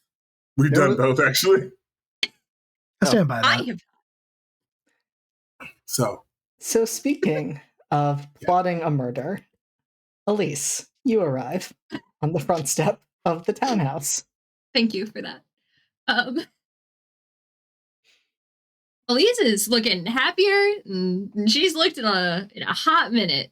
This is delightful. This is the ideal situation. Maybe not like dad killing or whatever, but like I'm going on a ride. We're going on a quote unquote hunt. It's gonna be great. It's awesome. Just leaps off the horse, strides up to the front door. Let's fucking do this. I think Fitz and Dorian, I don't want to speak for you, Dorian, but I feel like we're probably waiting. Yeah. Like Yeah. we are, I think, and we're both like ready to go, I would say. So it's- 1000%. I think this is going to be a plotted on the way. We've got a little bit of time, so we can go and For sure. come up with something as we ride, I guess. Yeah. Yeah, Dorian's got that, like, I've had 5 cups of coffee, and like no sleep in the last, I don't know how long energy. So both of us. Great. Yeah, so he's very much so like, okay, look, I see her. She's in my line of sight. We can go now. Yes? Yes, great. Thank you Oh, so so at least much. makes to get off the horse and then sees it's like, I'm staying on the horse, actually, I guess. Okay, all right, cool. I do think Fitz will bring Douglas as close as possible and be like, my family's taken Abigail. Yes. We're going to go get her back. Yeah. Okay, I think there's a second where Elise is sort of like looking between the two of them, like, and this is a bad thing. It's like, yes, okay, all right. Yes. Because all she really knows of Abigail is half of the story of what happened the night of the party and the letter that she got from Abigail. Huh? So she's like, I don't, is that bad? Are we celebrating? What's happening? Like, I don't know, but like, we're getting her back? Cool, awesome, sick, gnarly. What do you need me to do? Well, and I think Fitz tosses you one of his old sabers. Like, literally just hands you a sword. And is like, I don't expect it to come to this, but if it does... I think... Elise does not know how to hold a sword. I need this to be understood. And Good. I think Elise kind of has it and is like, passes it back and flips up the like tail of her riding coat, and hooked at her waist is the axe that Fitz gave her several weeks ago. She's like, I think I'd be more danger to myself with that than it's worth. Fitz gives Elise a very pleased nod. He's like, treat that as you would a polo hammer and you should be okay. I know how to use an axe, Fitz. Oh, I'm sorry. I just didn't get fencing lessons. Oh, right. Fitz has that dumb privileged rich kid moment where he's like, oh yeah, that's not usual. Not everybody learns how to do fancy sword maneuvers. Okay, Right. Yeah. Right? Are we ready? Yes. Thank you. All right. So, which approach would work best? Are we sneaking in? I doubt very highly that would actually work. I imagine you're not the only one with a good nose. No, my family is both security conscious, paranoid, and unfortunately, they do have keen senses, which is a bad combination as I think about it. I mean, it's good for y'all, certainly. Not so good for getting in when I'm trying to rescue someone I care about. I think... go ahead. Fitz is like, all answers. Let's go. How many of them live at home? I know you have quite a large family. Do you know how many we will have to deal with? Well, there's at least 4 brothers. Horatia, I think, is out of the picture, so not her, but my father. And there are any number of cousins. So I would say we're probably looking at least 10 of them. Maybe more. Okay. Well, I mean, I've only got so much bullet. So I think I might be able to help you there. Good. Fitz totally has silver bullets. Fantastic. This is a thing. He's been prepared. Just in case. So he's absolutely got... I don't know, JD, do you want to put a maximum on the amount of... Nope. Great. Fantastic. Okay. Great. Now, listen, we're gonna play a little bit with the temporal fuckery, if you'll allow, JD. We're a little ahead. Well, yeah, we're a little before revolvers, but like maybe. I'll give it to you. I'll give it to you. Hell yeah. Hell yeah, brother. Can it be one of those that's got like where the whole barrel like spins? 110%. Fantastic. We can go for maximum aesthetics. Yes. Also, all of my swords silvered. Not on hilts, but on blades. Yes. Wonderful. So while we're riding, I think Fitz's idea, such as it is to be the distraction, because he is not welcome at his familial estate, and so him showing up would be cause for, I'm not going to say alarm, but consternation, and that would probably cause or be able to get him to a point where he can get people focused somewhere else, and then he can say, if they're holding her, can he assume that she's probably in the cellar? Or like, would you like me to roll for something? Where do you typically keep your hostages? I mean, my father has kept hostages before. This is not a question. He has. I mean, you never I'm know gonna from how have sloppy you- he is. I'm going to have you roll with dark. Roll with dark. Can we say it's moonlit? No, we cannot. I will not give that to you. Worth an ask. I mean, it was worth an ask. So my dark at the moment is -1. That's great.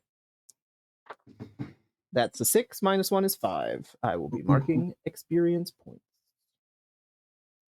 And so what I will say there, Alex, is that Fitz knows that his father has used a few different locations in the past.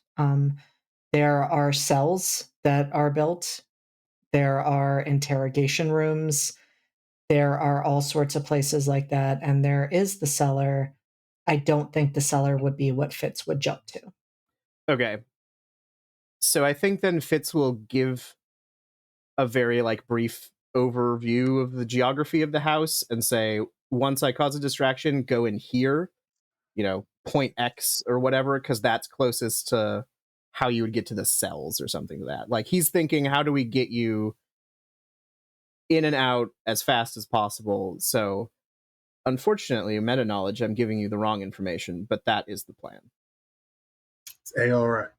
Look, as long as I get inside, we can go from there. Yeah. All right.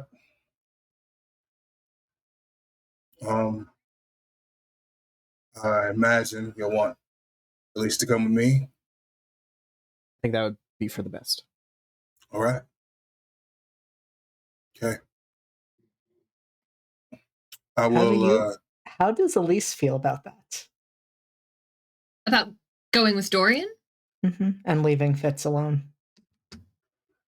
Honestly, I think, obviously she's concerned for his well-being, but I think knowing, the connection that she has been pulling on for the past week to sort of keep an eye on him, she's honestly almost more comfortable going with Dorian, knowing that at least that, one-way sort of line of communication might be there.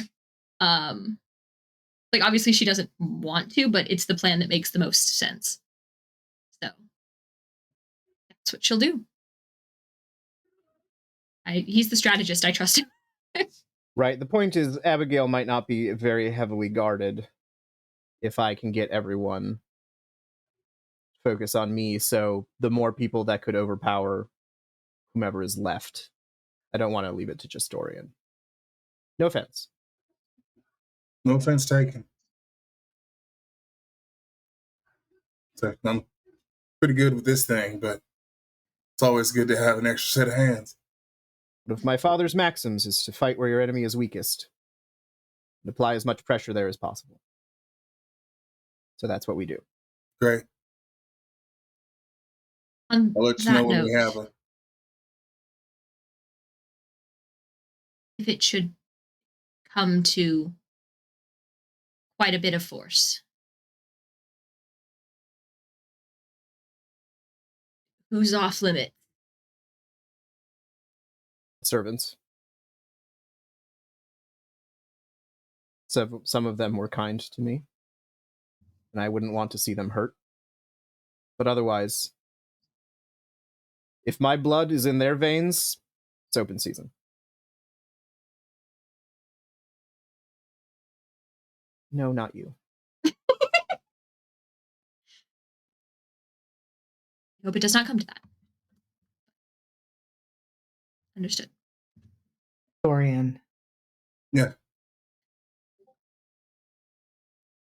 It's not quite at this exact moment, but it is as you are starting to approach the de Villiers estate that you feel one of those strings pulled on, and Abraham says, "Kill everyone you come across."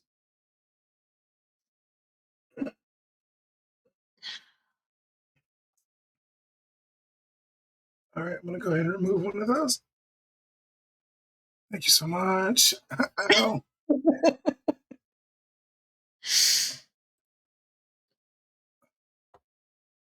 um, Dorian winces because I'm sure that it's not gentle. Yeah.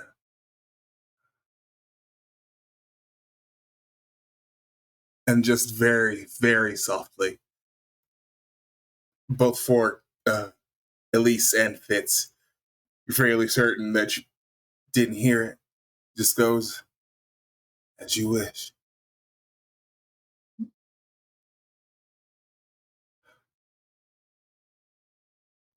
Uh,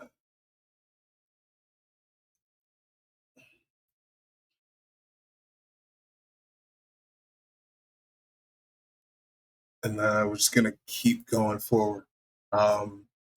I think I'm going to very quickly sort of saddle up next to Fitz. Thank you. You've been a better friend than I've deserved. And this will not be quickly forgotten. Alex, you are muted. Muted. Damn it. I don't quite know that that's true, but you are a friend. This is a long time in coming. All So right. my motives in helping you aren't entirely selfless, but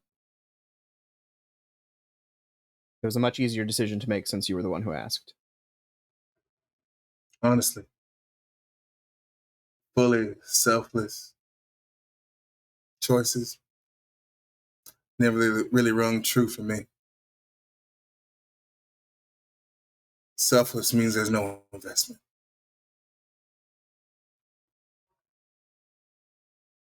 I think Fitz just nods. He is definitely in his head about where we're going, so the conversation is a little not his usual sort of banter. That is absolutely fine. Dorian is mostly holding it together. It's fine. Yeah. Giddy up, giddy up. And so we're going to move for a moment back down to the cellars where Abigail is being held. First, Abigail, a figure, potentially the one who had pulled the bag off your head, though you never got a clear line of sight on them, steps out from a door that is somewhere behind you, where you would presume they left out of, even though they'd initially come down the stairs, and walks in front of you and just places a chair there. Do you say anything to them? I don't think we answered this. Did they put the bag back on my head? They did not. Okay. Do I get a look at them, or can I still not see their face?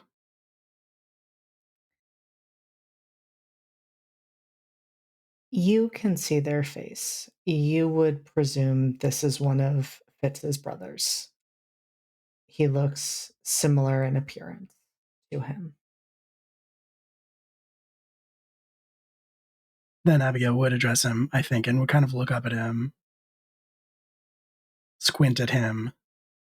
He's kind of in the shadows. She would say, Fitzgerald, are you here to rescue me?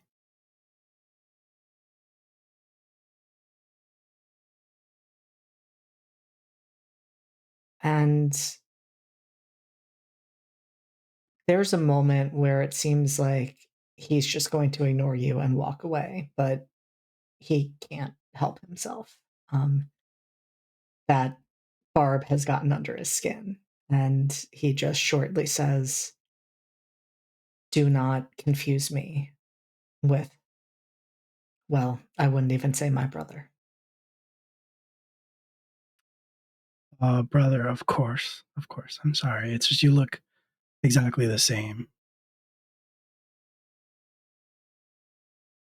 But I maybe look nothing like him. maybe step into the light a little bit. I can't get a good look at you. That's not going to work on me.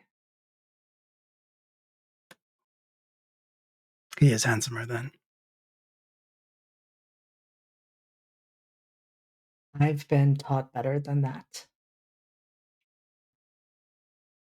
Hmm. What have you been taught? I've been taught that I'm not supposed to be having these types of conversations. And Yet you put a he chair goes to down. leave. Oh, well, all right. I suppose this will be your only opportunity. If there was something you wanted to say. Abigail, would you like to roll to turn someone on? Of Or course I manipulate would. an NPC? Come on. You don't even have to Whichever one you want to ask. choose. It's the same roll. It is the same roll. Get him, Abby. That is gonna be a 10. That is a 10. So out of curiosity, are you rolling to manipulate an NPC or are you manipulating to turn him on? Interesting. Interesting. I think in this case, we're gonna turn someone on. Okay. Hey, Alex, not to put you on the spot, but what would be one of your brother's names? Oh gosh. I've had an answer to this. They're all old Norman names. One of my favorites is Pons. Pons. Pons. Incredible. Yeah. Okay. And so, Abigail, what do you say to Pons to get his attention and kind of bring him back in? Oh, absolutely. When he goes to the door, she is going to choke out a sob. She's gonna say, "Wait. Please don't go. Please don't leave me here."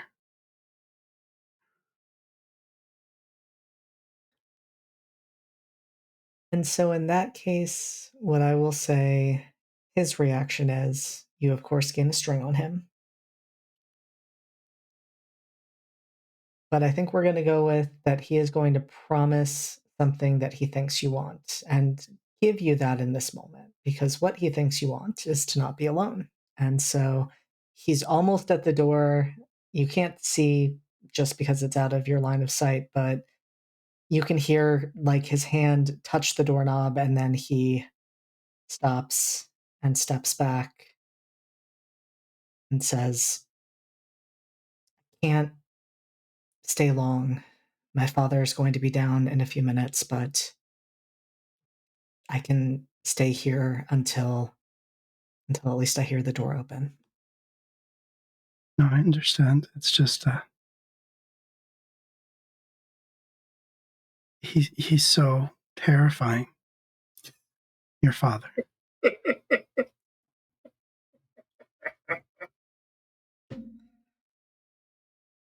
He Yes, he very much can be.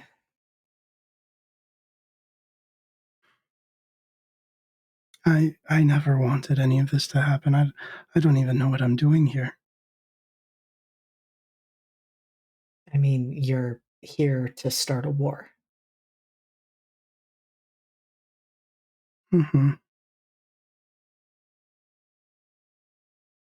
No, of course. That's that's been my whole life. I'm sure you wouldn't understand, but it's only ever been about what I could do for my family, whether I was useful or not. Oh, I think I'd understand that quite a bit. She would look up at him, eyes very big and very sad, say, Would you? Would you understand? Of course I would. That's what my life has been too. Which is an honor. It's an honor to have been chosen and trained and been able to prove myself. Oh, of course.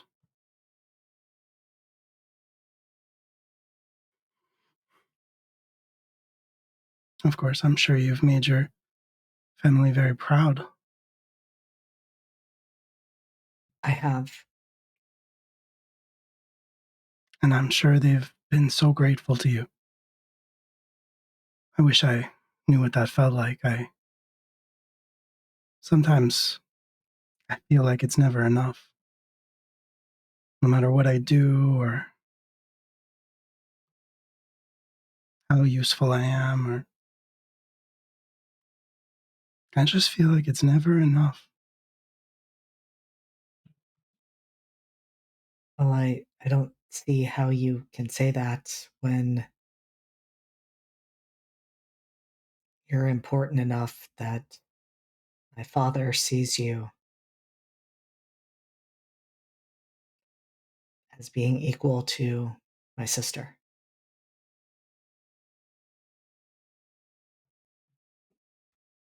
And there's no one he holds in higher regard than her.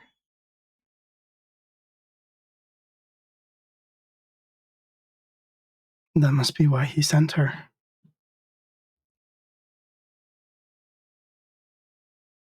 And you were the one who caught her. By accident. And, bad timing. And then she had a sword pointed at me, and I did what I had to do.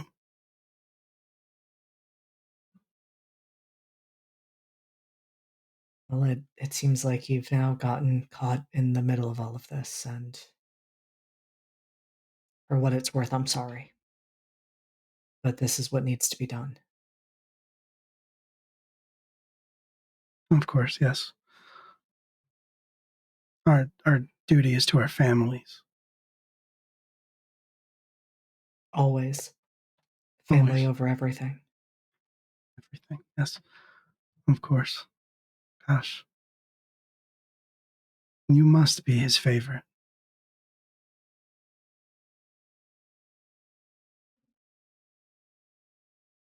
I still have time to prove myself to him.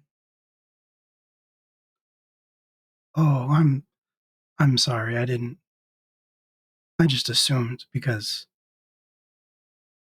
you're so dedicated and brave, devoted.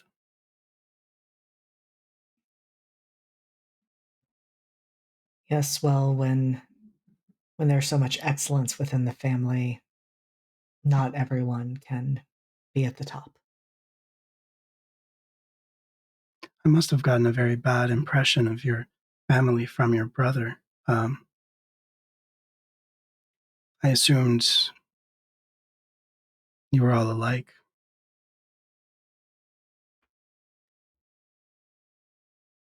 Yes, well,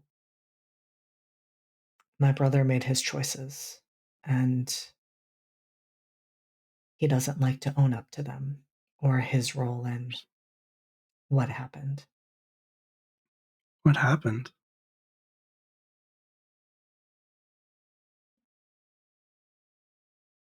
He was not willing to do what needed to be done. And so he was kicked out. He couldn't prove his worth.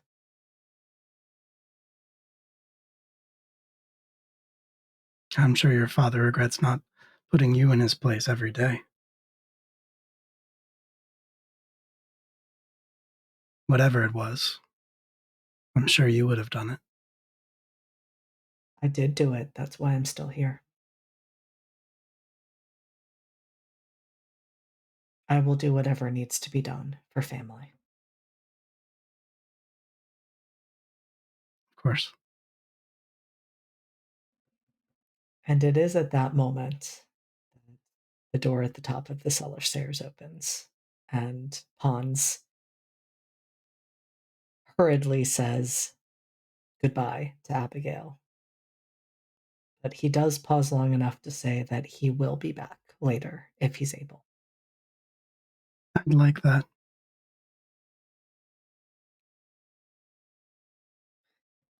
And he stares at you for a long moment, long enough that he's almost at risk of his father catching him in there. And then somewhat bows to you, actually, and disappears into the shadows, and you hear the door that he was heading towards before open and close. Abigail's face drops to neutral immediately, and she rolls her eyes.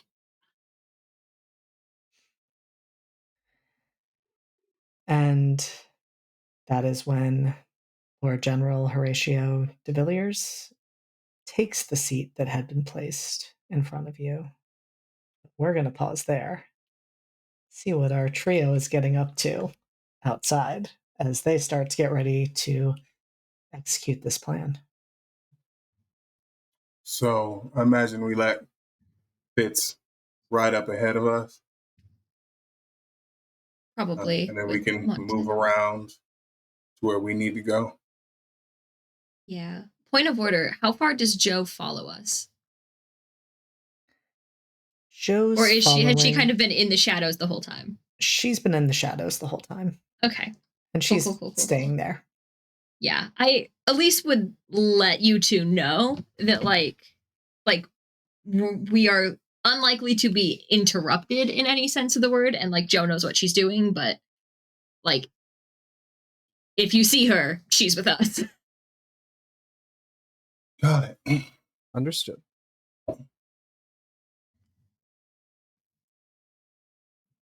So,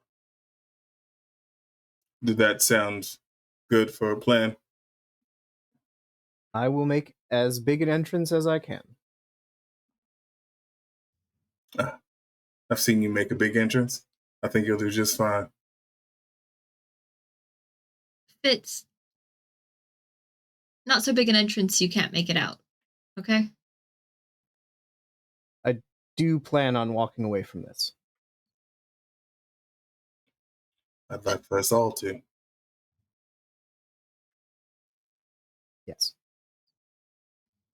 No goodbyes. And then Fitz just like rides away. Like gives Douglas the the reins and trots on ahead. And then there were two. So what do you do, Fitz? To get all eyes on you. Okay. So the de Villiers estate is like old English manor house. So it's got like a sort of circular gravel drive for carriages and shit. And big old doors that are like fancy and whatever. Fitz hates those fucking doors. So he literally rides Douglas up to the threshold, rears him back, and Douglas, being an ornery piece of shit horse of hell, just like smashes the doors open with his hooves, and Fitz just rides into the foyer. Incredible. And is like, "Father, I'm home." Just like bellowing as loud as he can into the house. Absolutely incredible. And you, of course, can already hear like footsteps rushing your way. Do you just continue to ride Douglas through the manor, or do you like stop at some point? just out of curiosity. So I think he's stopped in the foyer and is just sitting there waiting, but occasionally shouting if people aren't coming to him. He's basically trying to draw everybody to this focal point.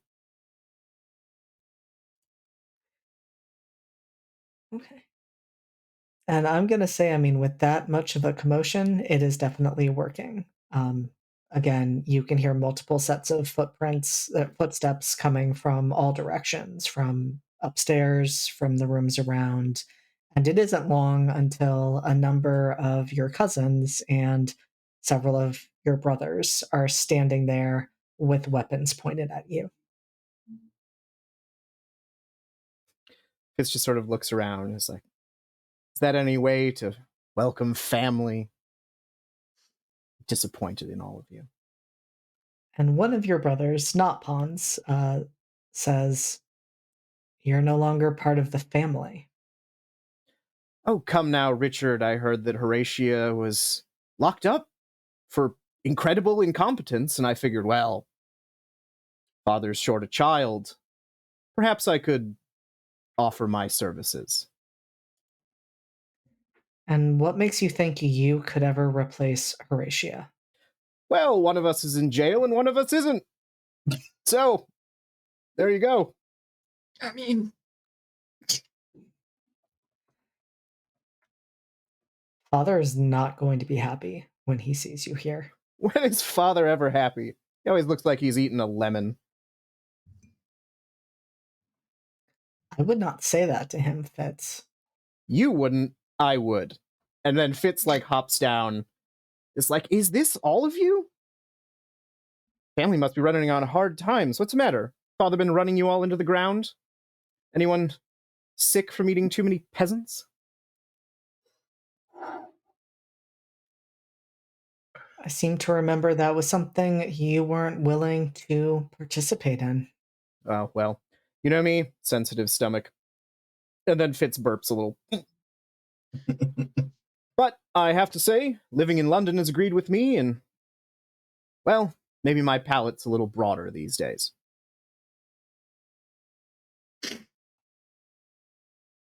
Well, we'll see if Father lets you come out on another hunt.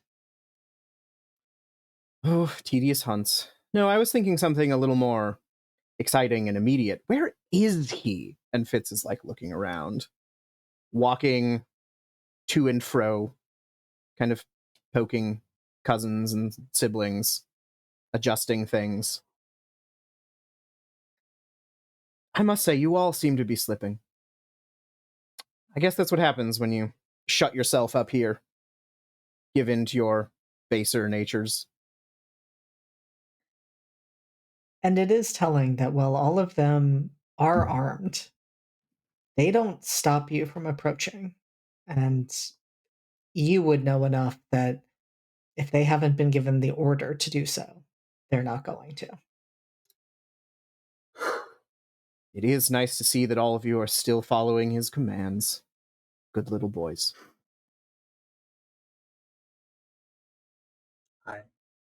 And we're going to pause there to go look at what is happening with these other two. We hear the ruckus. That's great. I think so as to minimize detection, if Elise is agreeable to this, we can just take the one horse to go up. sure. Okay, and then we'll go around to where Fitz pointed for us to go. Sure. I'm driving. Go for it. Yeah, absolutely. I think like pull up around back, very quiet, sneaky. I don't even know if Elise like hitches the horse anywhere. Like if things pop off and the horse needs to leave, so be it. That's fine. If you want, we can say it's Sycamore. And so Fitz just passive. We'll be back. You know where to go if things get hairy.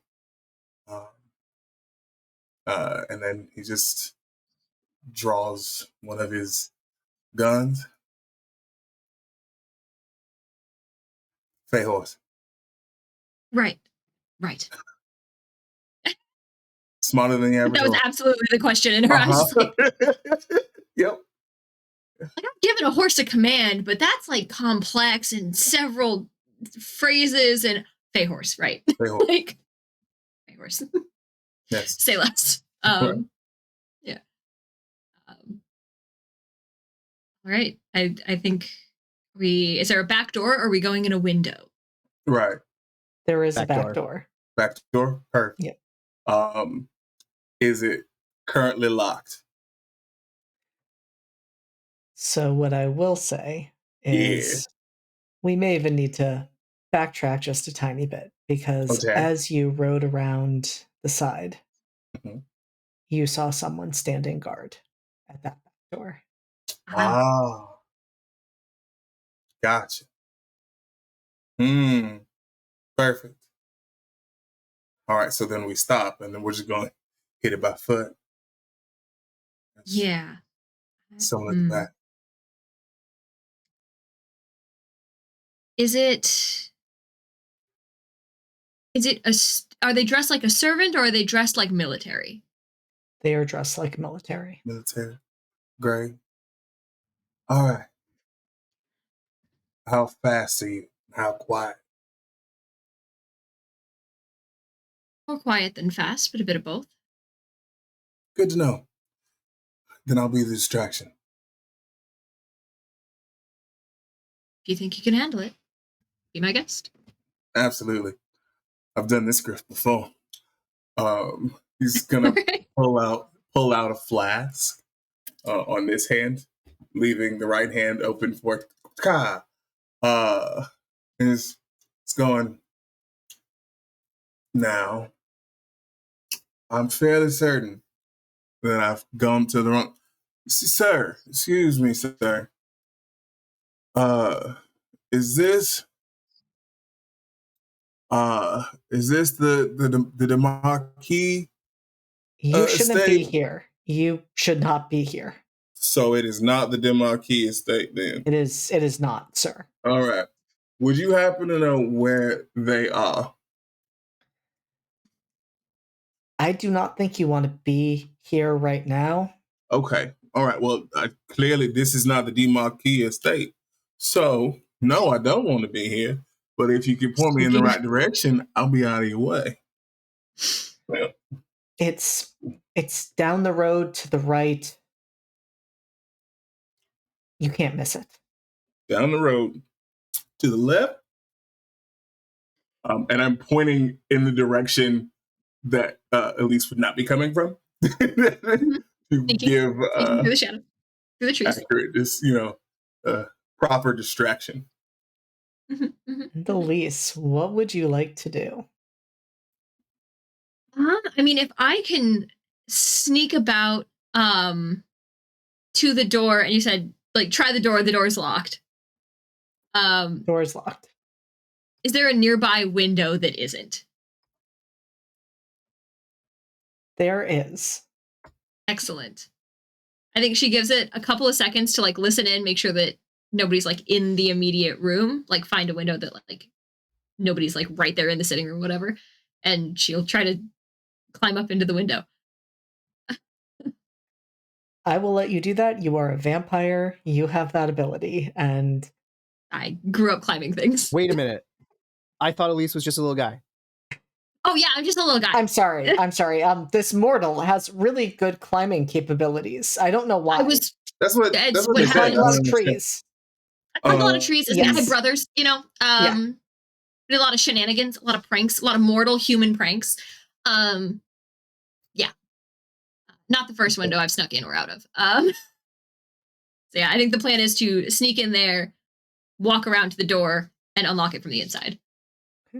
And just sort of like leave it a little bit ajar so that like Dorian can maybe see it like sneak open a little bit. And then Perfect. she'll, you know, guard it from the inside. Gotcha. So what I'm gonna do, luckily there's a lot happening over there. so it's still loud over there. I am approaching this gentleman.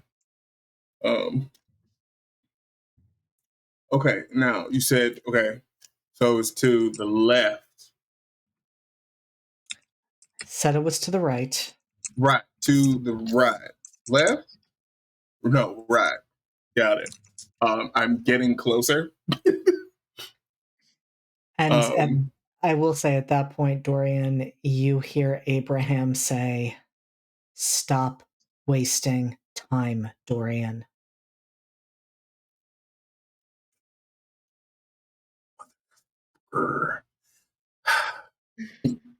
So I get serious. I was within range, which is all I needed. The flask drops.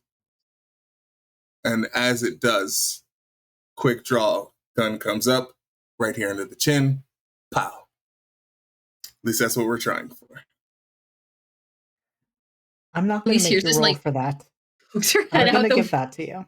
Fantastic. You see like half of like Elise's head peek out, like making sure it was the correct person who just got popped. Yeah, just gonna put the gun back. We're gonna prop him up on something. With the flask? Yeah, with the flask, yeah. Of the back wall of the building with the flask? Just internally. No, this is not internally. It is softly, though. Okay. Right. I'm here doing the work for you. Don't judge how I get the work done. Unless you want to come here and do it yourself. He's going to walk forward. Elise is going to kind of... We don't have time for that right now. Just sort of like turn, sneaking, keeping a supernatural ear out, but like side-eyeing Dorian a little bit.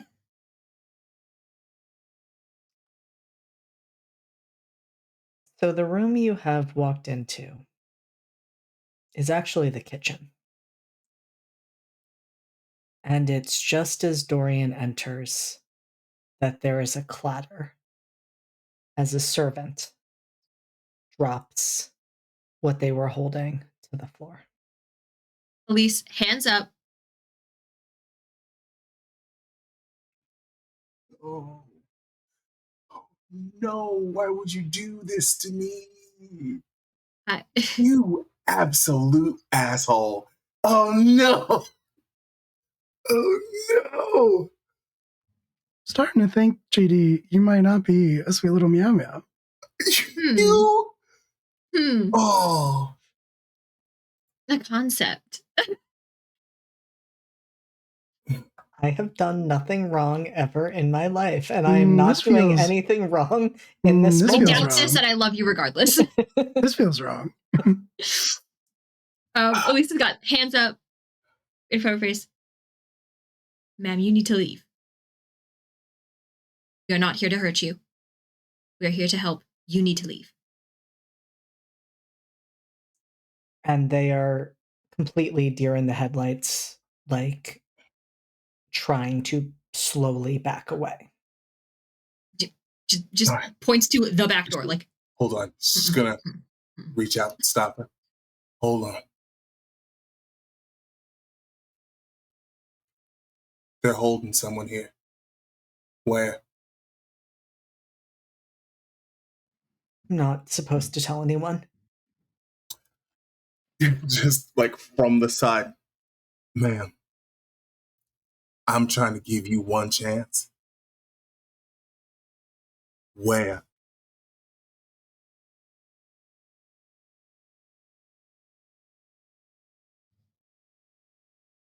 And she doesn't answer, but she looks over to a doorway that is not too far off. Okay. You have 5 seconds. They're gonna let her go. And she runs.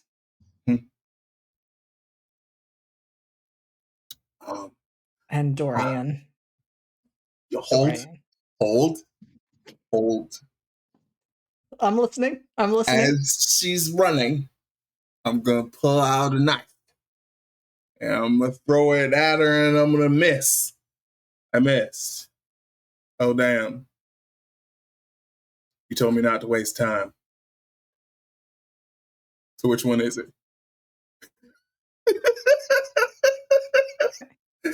Louise is just like,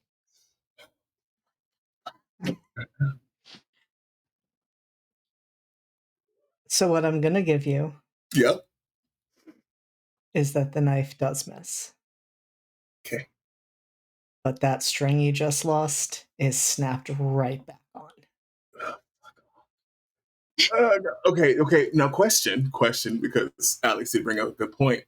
The whole stop wasting time, was that an official request? Did that take boop boop boop boop? Did that remove a string?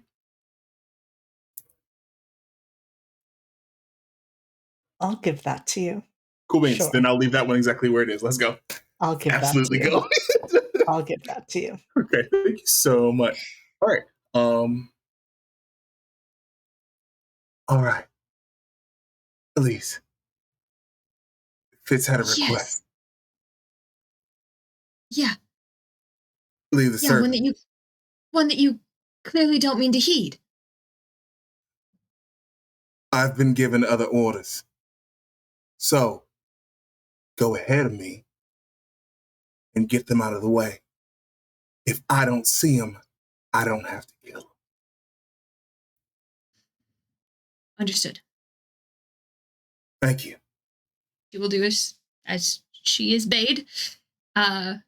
Also, not a bad idea since I don't know how superhuman Dorian's senses are, but Right. got a good sniffer on me. And so with that, we're actually going to return, at least briefly, to Abigail,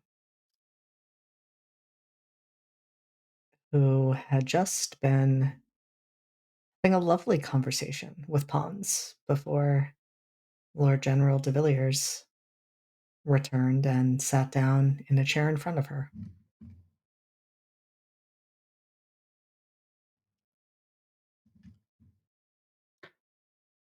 How's my smudge doing? You are steadily working your way through that particular ring.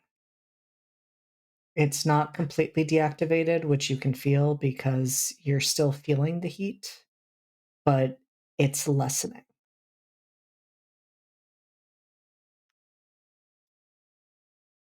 Do I know what that ring does?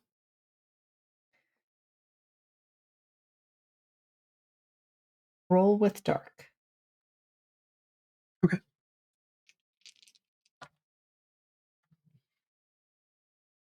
I do not know what that ring does. That is very fair.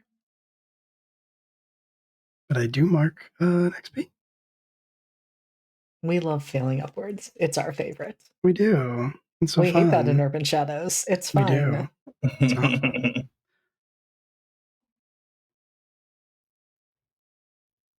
And he seems comfortable to sit there in silence for a good several minutes. He's looking at something in his hand, but you can't quite see what it is.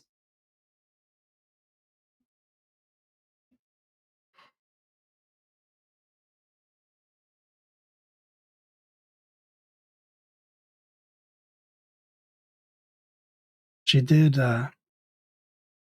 try to fight.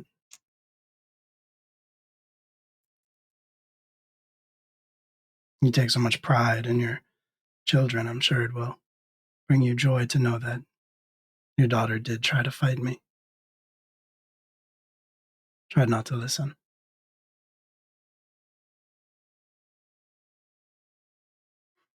But she was just too used to receiving orders. She couldn't think for herself.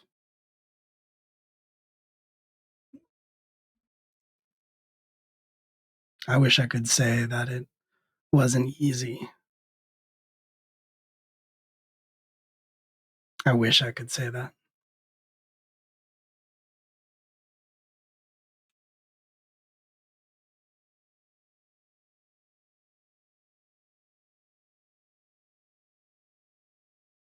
Do you enjoy just being a pawn, Abigail?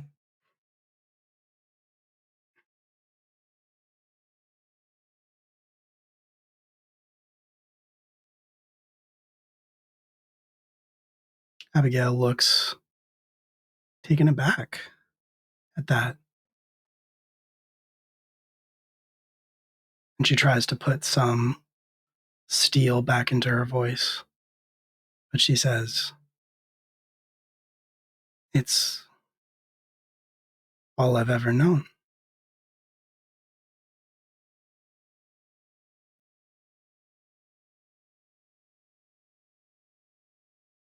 That's a pretty pathetic existence, is it not?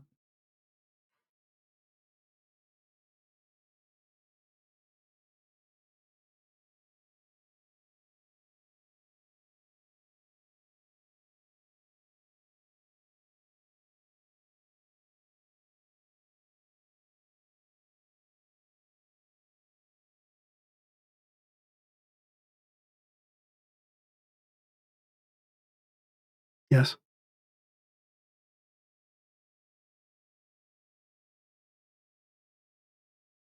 And It is. how I'm glad you admit it. How do you feel about your father, the man who made you this way?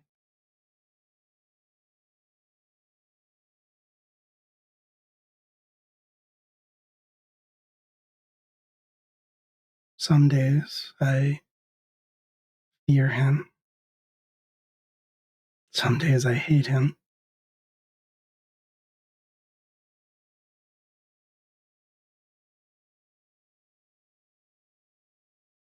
Even when he thinks he is being kind,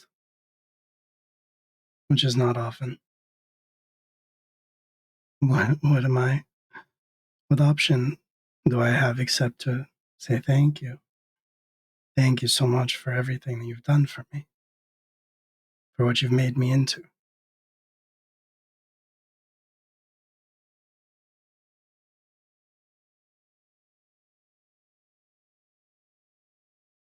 And what do you think your father would say, Abigail, if he could see you right now?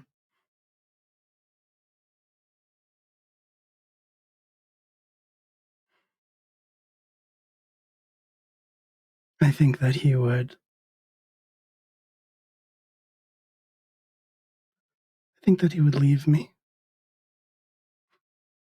I think that I am replaceable. He could make another.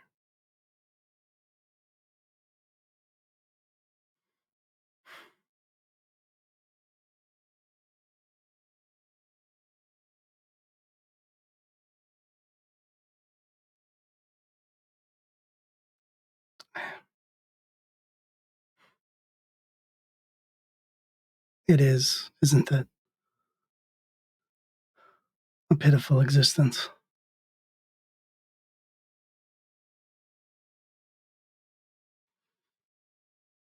But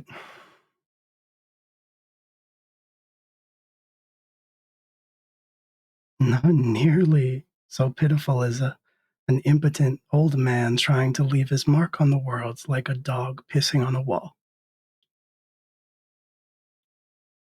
And I would like to try to manipulate an NPC. I would love for you to do that.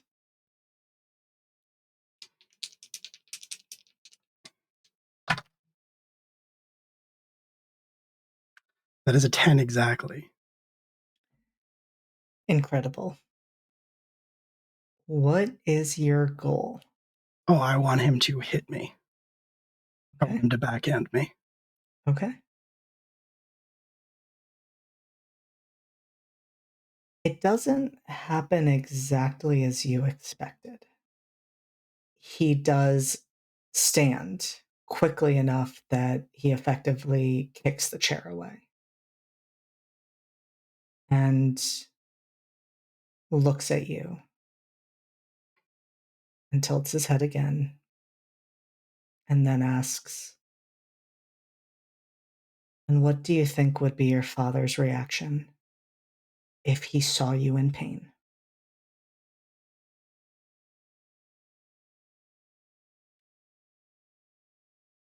She is going to look scared.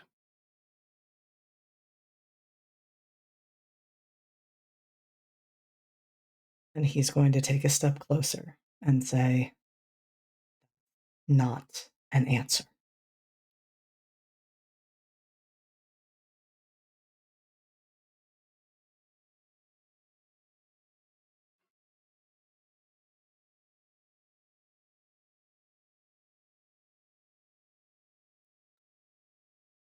He would do everything in his power to make you pay. Well, let's see if that's true. And that's the point when he does hit you. I think Abigail, whether or not he hits her hard enough for this, she is going to kind of sprawl across the floor with the force of the blow. Then she's going to sit back up and look at him. And I would like to spit blood to complete the part of the circle that I've already marked with my makeup to try to finish covering it up. I would love for you to do that. Gamble on what exactly that circle is stopping me from doing. And so, what I'm going to say happens there is you have destroyed that ring. And Horatio has realized that he has gotten far closer to you than he would want to be. And so he moves back. And he goes to do the same move he did before. He goes to activate the sigils that left you burning. Can I use my voice? You can. Let's fucking go. She is going to feeling that come back to her, she is going to say, "Stop." And it's going to echo around the room with infernal power. Would you like me to roll for it? I would like you to roll for that.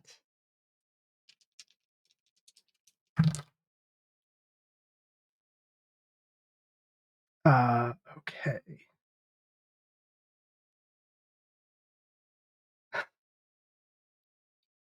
Perfect. I got an 8, which is exactly what I wanted to get. We love to see it. We do love to see it. With 7 and 9, it works. And she is going to, I'm assuming he freezes. He does. She's going to stand up. And I think her expression changes. All of the feigned fear and everything that she was pretending to feel melts away. And she just drops into a completely neutral expression because she is still very much in her darkest self. And she is going to take a step forward. Can she walk out of the ring? She cannot. Okay, So that's the fine. ring is still holding her. That's fine. That's totally fine. And she is going to, so she's not going to be able to walk out, but she's going to just look at him from across the room and she's going to say,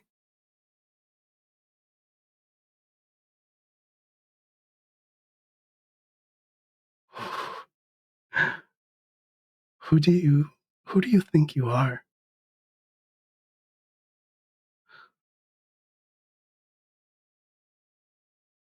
Some wolf who thinks that he is strong, who thinks that he is strong enough or smart enough or anything to gamble with angels and gods.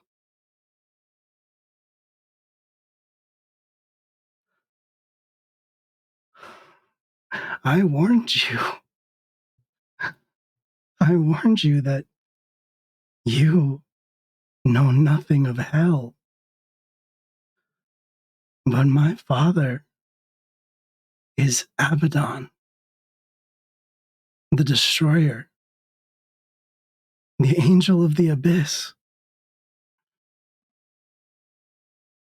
I have seen hell, Lord Commander. I think now you will as well.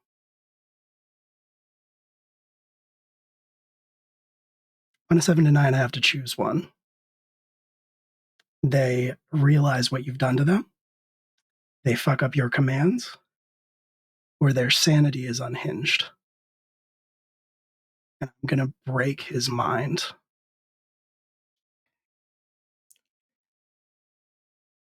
I think that is very fair, because what happens next is he starts laughing. And he just looks at you and says, Abigail, hell is all I've wanted to see. And it is at that moment that there is the commotion upstairs. And he does stand up despite your command. And seems less put together, but strangely calm. And just says, I have to deal with that.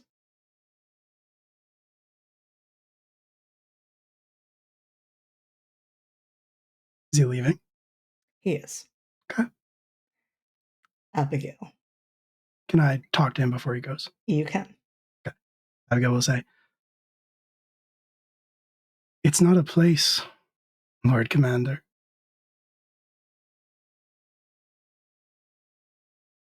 It's something insidious, broken, and corrupt inside you. And it will creep through every inch of your body until it is all you know, until you see nothing else, feel nothing else.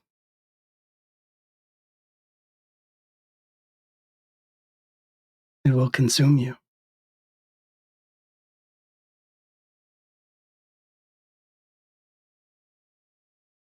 And he pauses long enough that it's clear that he has heard your words. But then he continues his way up the stairs.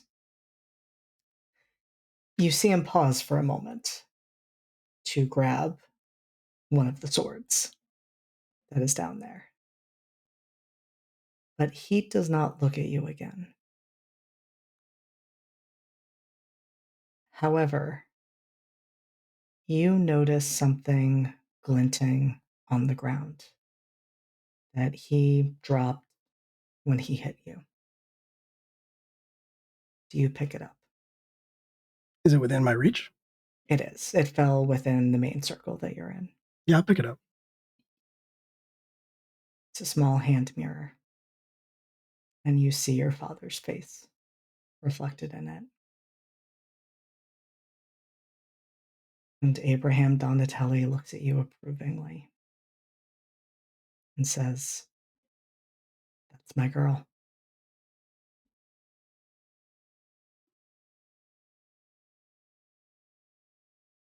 We're going to leave you there. We're going to go back to Fitz, who has been getting all eyes on him and causing quite the good distraction.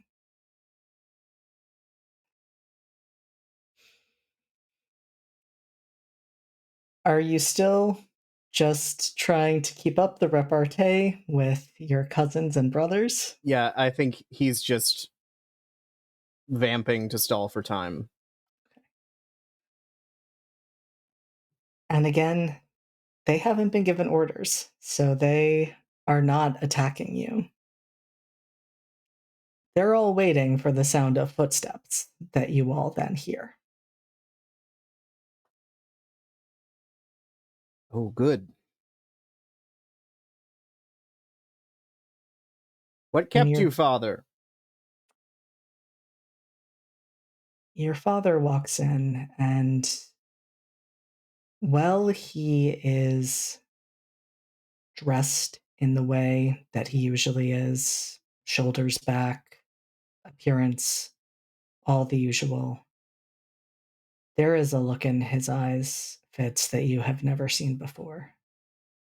They are not calculating. They are starting to look wild. And he looks at you and says, "You are not welcome here." No. The armed family made that quite clear. But I thought I'd come and pay my respects since you lost your favorite child.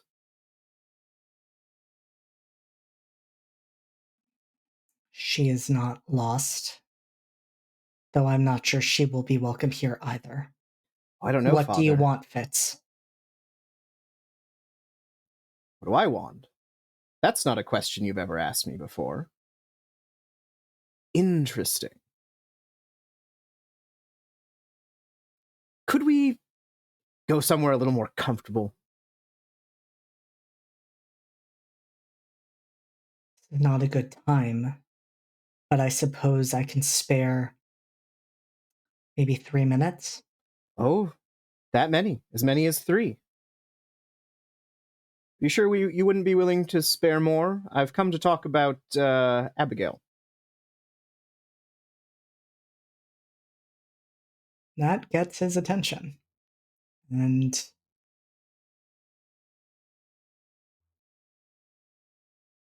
he looks at you.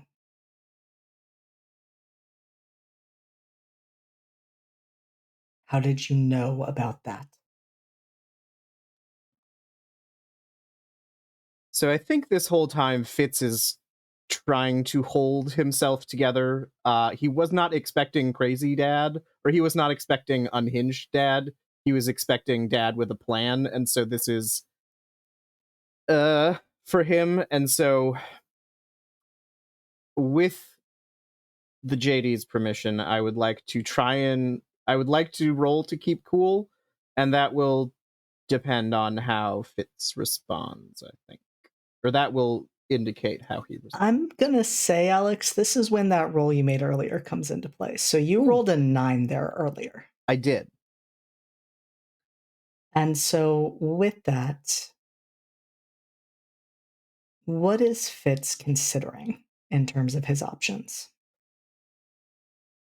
So I mean, truly, there's a hand that's just hovering over the violence switch. A hand that's very ready to open that door and just fucking go. And there's a hand that is trying to keep the door shut. And so he's trying to make sure that he's giving Dorian and Elise enough time. And he doesn't think the rational part of his brain does not think that getting into a fight is that. And so being able to get his father talking is I think one response, and just hauling off and werewolfing is the other option. And so what I will say there is, as you pointed out, you have not seen your dad unhinged. You know he's paranoid. And you bringing up Abigail, when that is something that no one should know about, is not exactly going to provide a good conversation piece that's going to go in a decent direction. That said, with Fitz considering his options, you know if you just start to go toe-to-toe with your dad, he's going to have your cousins and brothers and everyone else right there for backup. But you do know he likes to show off his strength. And if you could convince him for a one-on-one fight, that would probably be the best distraction. Okay. Bearing that in mind, I think Fitz's response to how did you know that is, if you paid more attention to your children, maybe you'd know how I know. You're slipping, Dad. I am not slipping, Fitz. Fitz! So intimate. You really are getting soft in your old age. Which one of them is going to replace you? Can't be long now. None of them are going to replace me. Yeah, not Richard. He's pathetic. But, I don't know, Arthur. Arthur's got some fire in his guts, don't you, Art? Would you kill Dad? Could you? Arthur looks absolutely panicked and is like, I would never, I mean, I would if Dad asked me to. Yes, if Dad asked you to. You'd also let Dad kill you if he asked. Probably. You're all pathetic. Bottoms. All of them. Well, if none of them are going to do it, maybe I should do it. Oh, you think you could? You couldn't even kill a villager, a peasant. A peasant never wronged me. A peasant never hurt me. Arthur, however, and Fitz pulls out his pistol and just shoots him. Like in the knee. Silver bullet. Arthur tormented me all my life because you asked him to. And now, what was I scared of? Some shit dad. Come on. And Fitz, like, takes off his military coat that he's wearing. He's like, what do you want? Sword? I got pistols. And your father looks at you, looks down at the sword that he's holding, and throws it to the side, and says, no. I want to see the wolf. That's what I want to see. Fitz knew that was coming. He's still not prepared for it. And I think in Fitz's in his mind room, the door is just slamming to be opened. And mental Fitz is like curled up in a little ball, like knees up to the chest, looking at that door. And there's a moment where he makes the decision and he walks over and he opens it. Undoes all the locks, undoes the bar, and behind the door, there's just another Fitz. But this one is a confident Fitz, we'll say. And it steps out and like gestures to Fitz, who then goes into the room and closes the door behind him. And outwardly, Fitz's eyes go from blue to gold. He says, very well, Father. Let's do things your way. And then Fitz will dark himself. Incredible. Let's fucking go. I'm sad. Let's fucking go. That's incredible. And we're going to dive right back into what that looks like as we return to Dorian and Elise, who are walking down a separate entrance to the cellar, the one that Pawns used earlier. Mm, great. We're sneaking. So, We're vibing. yeah, We're Elise is tiptoeing. going ahead to make I'm sure we don't. sniffing out anybody that's there. You sense that there was someone here not too long ago, but no one is here now. In fact, you're pretty certain that the pathway down to the cellar is completely clear. Okay. Yeah, she'll just sort of like take that second to like confirm as best she can, and then wave Dorian and like. Okay. Just as soon as you got to go ahead, moving forward. And the two of you come to the door. It is heavy and made of wood. There is a lock, but it's a latch more than a lock. So you're able to open it. And Abigail, you hear the door open behind you. Sent you a question.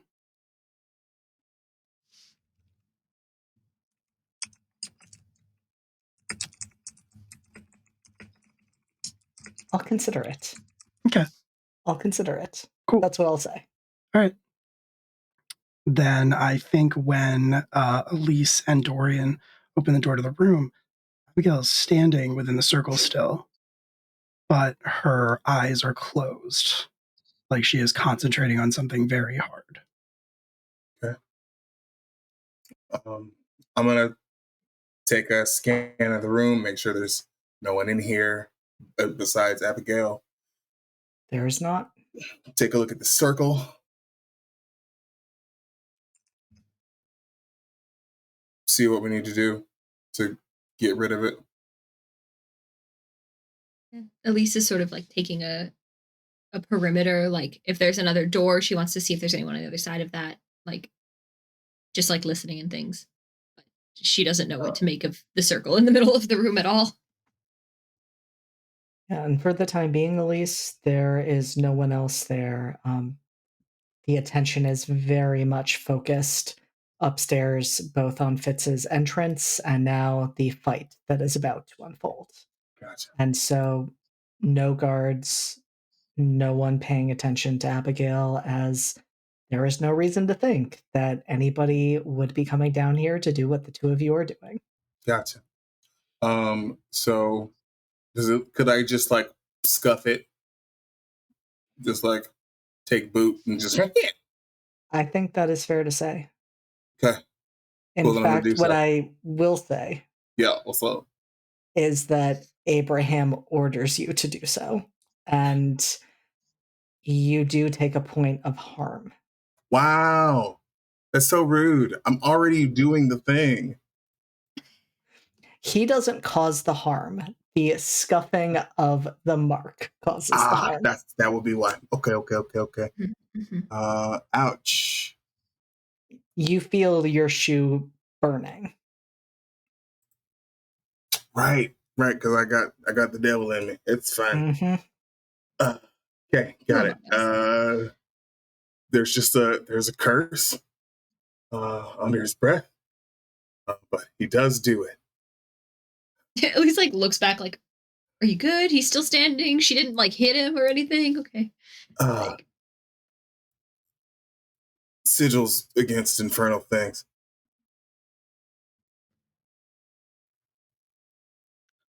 Are they scuffed out now? They are scuffed out. Abigail, you say her name and her eyes let her open. She turns around. She looks at you. And she takes a few steps closer until she'll walk out of the circle. Yeah. And be very close to you, looking up at you. And she's very like, her hair is tangled, makeup smeared. She's been crying. You can tell that much. Yeah. And she will reach one hand up to touch your face. Yeah. She'll say, "You came. Of course I did. You came to save me." Yes. If I can, I'd like to say that at that moment, Elise and everybody else hears a gunshot as she pulls the trigger of Dorian's gun and shoots him. Yeah. with her other hand. I'm sorry, what? Incredible. Yeah, Dorian's gonna fall over. She is going to. She has the gun in her hand now. She's going to continue shooting Dorian. Elise is tackling her. Like, once she can tell who's firing and who's being fired on, Elise is on top of her. That's fine. Yeah, you can. She's not really going to put up a fight against you. You can restrain her. She's shot Dorian a bunch of times, and I think as you are holding there, she just starts screaming at Dorian, and she says, "How could you do this to me?" I think there's a hand over her mouth, like, we are trying to not die here. I don't care what happened here. Keep it down. I don't think she's going to. I mean, she will use her power if she has to, but she is going to try to pull your hand away from her mouth. She'll give you a chance, but if you start screaming again, it's going right back. Yeah, she is absolutely screaming again. But I'll roll to use the commands if you want. I'm actually because she's trying to keep you quiet. I'm gonna first ask each of you to roll to lash out physically, basically in a contested strength. That's fair. Well, that's not going to go well for me. I'm assuming that's volatile. Should be looking at my reference sheet. Yep, It's got to be. I've got the other reference sheet open. I got a 9, which is extraordinarily good for Abigail. That's an 8. I'm not very volatile. and so you are trying, Elise, to stop Abigail. And yes, Abigail, if you would like to use your voice, you can in this moment. If you would like to issue a command. Yeah, she'll just like wave a hand. Well, let me roll for it first. That is that's a 9. And she is going to like wave a hand dismissively at Elise, and she's going to say, "Take a walk." And I have to. Yeah, but I have to pick one because I didn't get a 10 plus. I think in this case, she's not being subtle, so I'll just pick. They realize exactly what you've done to them, so you know that she has basically like mind controlled you, essentially.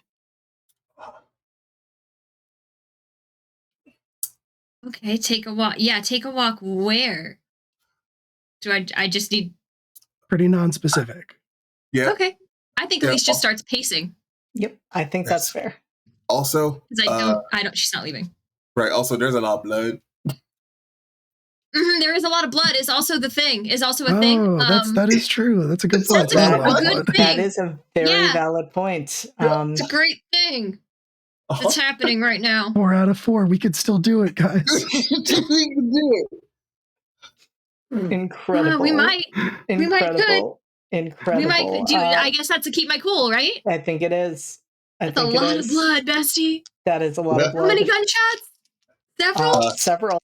And she would have done as she would have emptied the chamber if she had the chance to. Even with a +2, that's a 7. Oh, not great. Not a failure. Not a It's not a failure, but it's not good. So I'm going to give you a choice, I think. That is what I'm going to do, because that's fair. That is a lot of blood. And you desperately want it. You're also in a tough spot, though, because you were just given an order to take a walk. And I think that is enough that you don't immediately throw yourself at Dorian and start to drink the blood that remains in his body.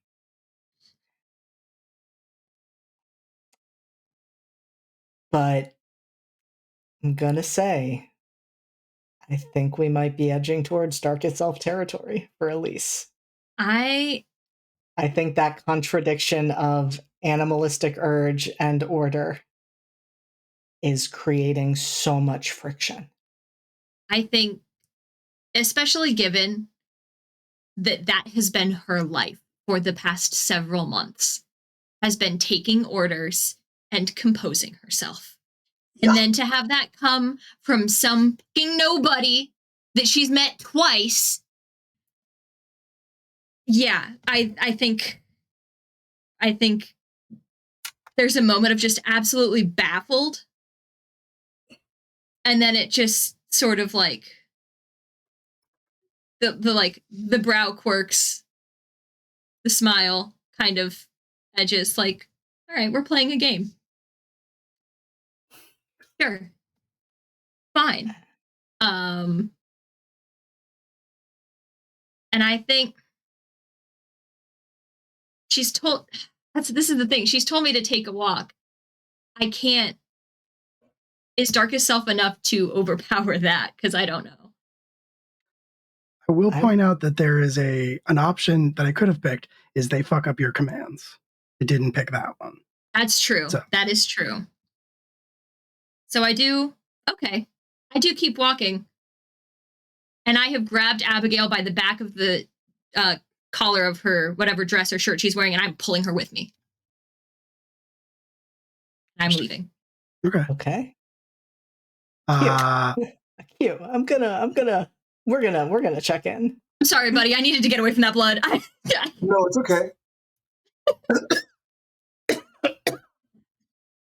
Please don't die. I think can I say one thing, because the main thing with Abigail is that she just wants to scream, and so if she gets dragged away, that's fine, but she's going to scream the whole way as she is being pulled away from. At least no longer gives a shit. Dorian.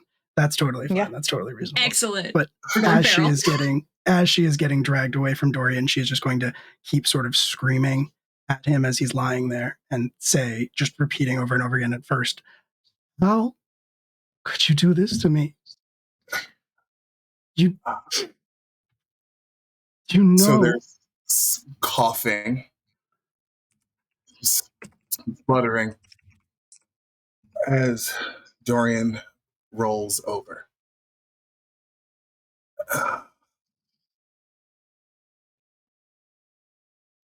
I'm sorry, Abigail.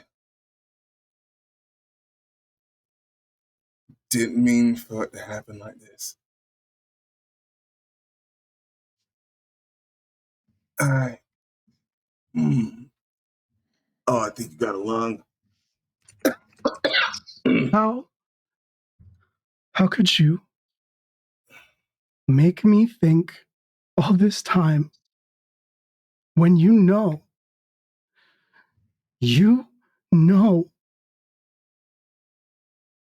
that no one wants me? Who said that I didn't still want you? Abigail.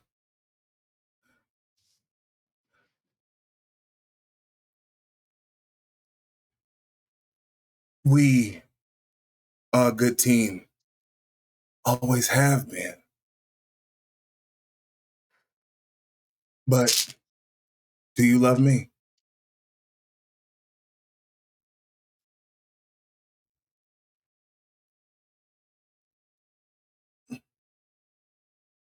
I don't know what love is.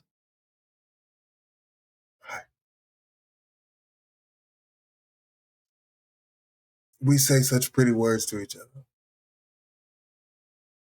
But we were always prepared to stab each other in the back. That ain't love, darling. But I still care for you. Will always. That's why I'm here.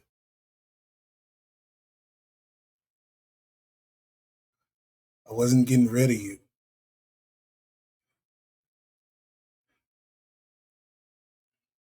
But I found someone, and I had to move quick. So I'm sorry. I was going to tell you myself. Then you went and got yourself kidnapped.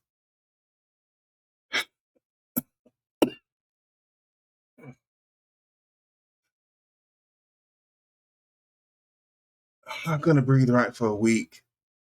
Yo, why did you have to shoot me all those times? And Dorian's gonna stand up and stretch. The wounds have closed up. Some of them, anyway. The mask is gone from Abigail at this point. She's just sobbing uncontrollably, and I think she just goes dead weight on Elise. I'm gonna move up to them, and I will hold my arms out to take Abigail. You get, as you move close, there's like a flash of teeth. There's like a snarl of like, there's still quite a bit of blood on you. And then she just kind of throws Abigail at you. Oh, that makes entirely too much sense. I will catch Abigail.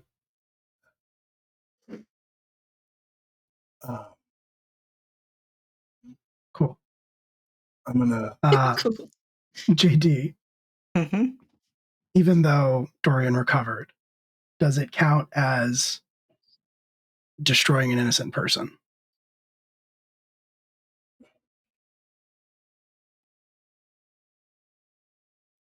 I think it does. Yeah. I think Innocent's a strong word. does. I mean, Actually, what I'm gonna innocent say for is this. it's everything more he said Elise. is true. But I Okay. also think it's more also what happened with Elise. Like, That here makes is this sense. person who just got caught in the crossfire, Yeah. who was just trying to help you, and you hurt them. No, that And makes so sense. I think the combination of both would count as an innocent person. Then Abigail's not her darkest self anymore, and she is more human than she's ever been, I think, as Dorian catches her, and she collapses to the ground and clings to him, even though she just shot him to death, and sobs and just says,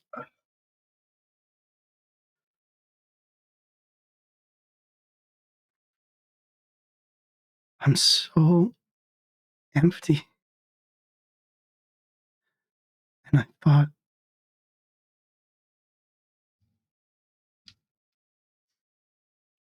thought that I could put you there."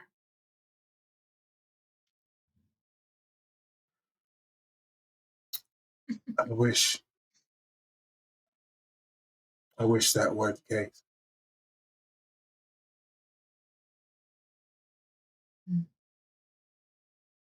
But I don't think you can, love.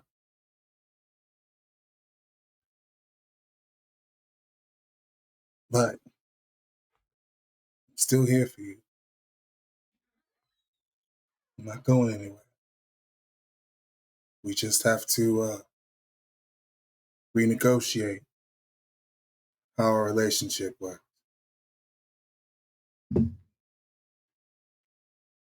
I think Abigail's effectively catatonic at this point. She's just crying. Yeah. I think Elise is laughing at this point. It's like, this is adorable and all. We should go. And I think on that note, we are going to move back to the fight that is happening upstairs. Oh dear. Dark Elise, let's go. Since we Yes. have Oh no, I had don't a know how to bunch be a of bitch. darkest selves, and That's the we vibe. have another darkest self that is about to get into a fight. What if we kissed and we were both darkest selves? Okay, but like, what if that actually Unless- happened? So, yeah, totally normal time upstairs, I think, is happening. Totally normal time upstairs. And so your father sees the change in you and says, "Seems only fitting that we should go to the woods." Whatever you say, father. And he strides out, not concerned about you following, assuming that you will. And as he is walking, he is throwing off his military jacket and does not even really bother to take off the rest of his attire before he transforms. And well, his stature is small, wiry, we'll say, as a human. As a wolf, he is massive, and he is covered in discolored patches of scars, showing that he has seen his fair share of battles. And I will say, Fitz, though I don't think you are particularly concerned about this right now, though the part of you that is now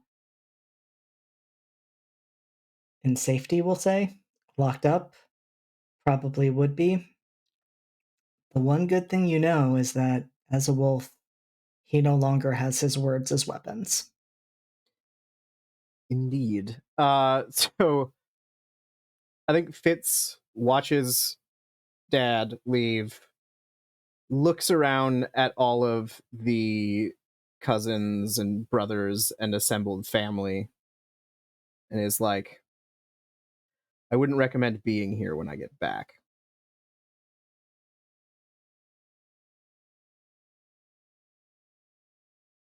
It was Arthur that you shot, right? Yes. Okay. Yes. So Arthur is already like backing away, trying to get out while nobody is looking at him. But Richard says, "You talk like you're going to be the one who comes back." Well, who knows what fate has in store, but are you a betting man, Richard?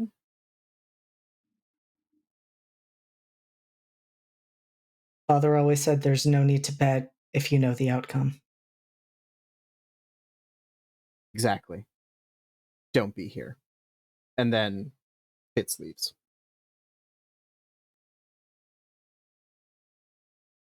And what do we see as Fitz transforms? Okay, so point of order. Fitz, Yep. Wolf Fitz, is an extremely schemy and not fair person, as his family made him. And so I think what happens is when we get to the point, like Wolf Fitz is controlling the transformation until they get to wherever we're fighting.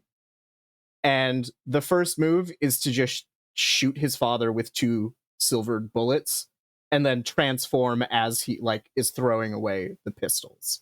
Because we're not going to let any opportunity to wound this man go to waste. Incredible. So We I love think this. it's like Fitz gets there, acts like he's going to be transforming, like getting into that position or whatever, get the transformation position, just like pulls out the guns, double unloads, and then like leaps at his dad and is transforming as he goes. He did not take off any clothes, so it's just like bits flying everywhere as the wolf transformation happens. Absolutely incredible. We love to see it. And your father is not prepared for this at all. I mean, he is expecting you to be how you always have been. He is expecting to see weakness. He is not expecting for you to use guns, which were presumably off the table as weapons, before diving We're not into the fighting fray. fair. We're not fighting fair, my guy. Rules are for suckers. He taught me that. Which is completely valid. And you shoot him.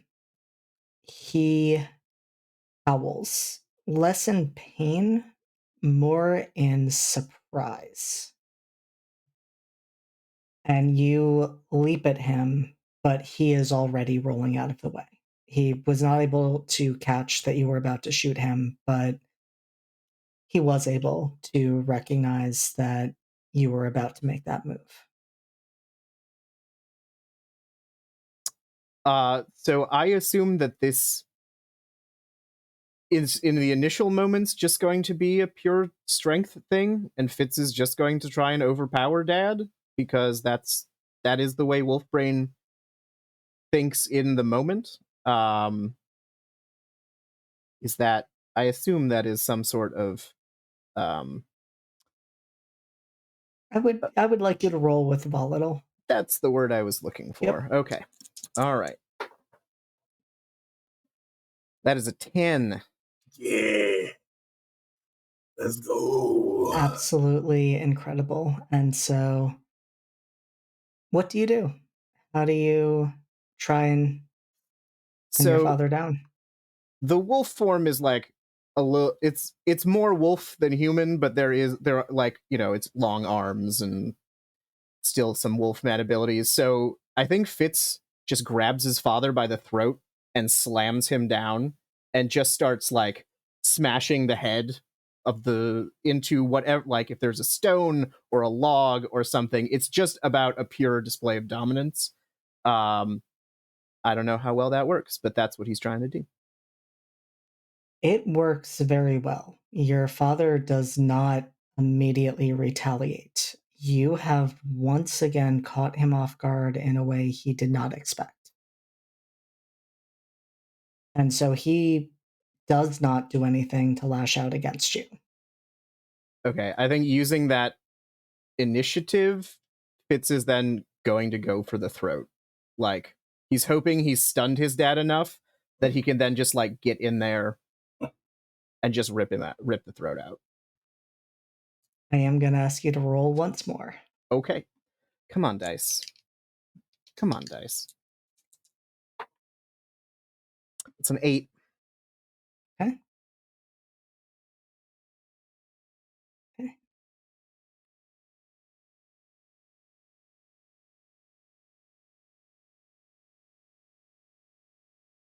And so, Fitz, you are able to stun your father. You start to rip out his throat, but it is not quite enough. And he kicks you off of him and twists out from under you.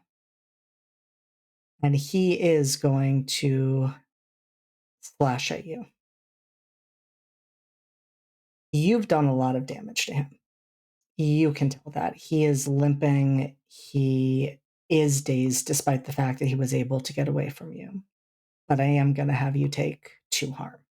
2 harm? I can do that. Ow.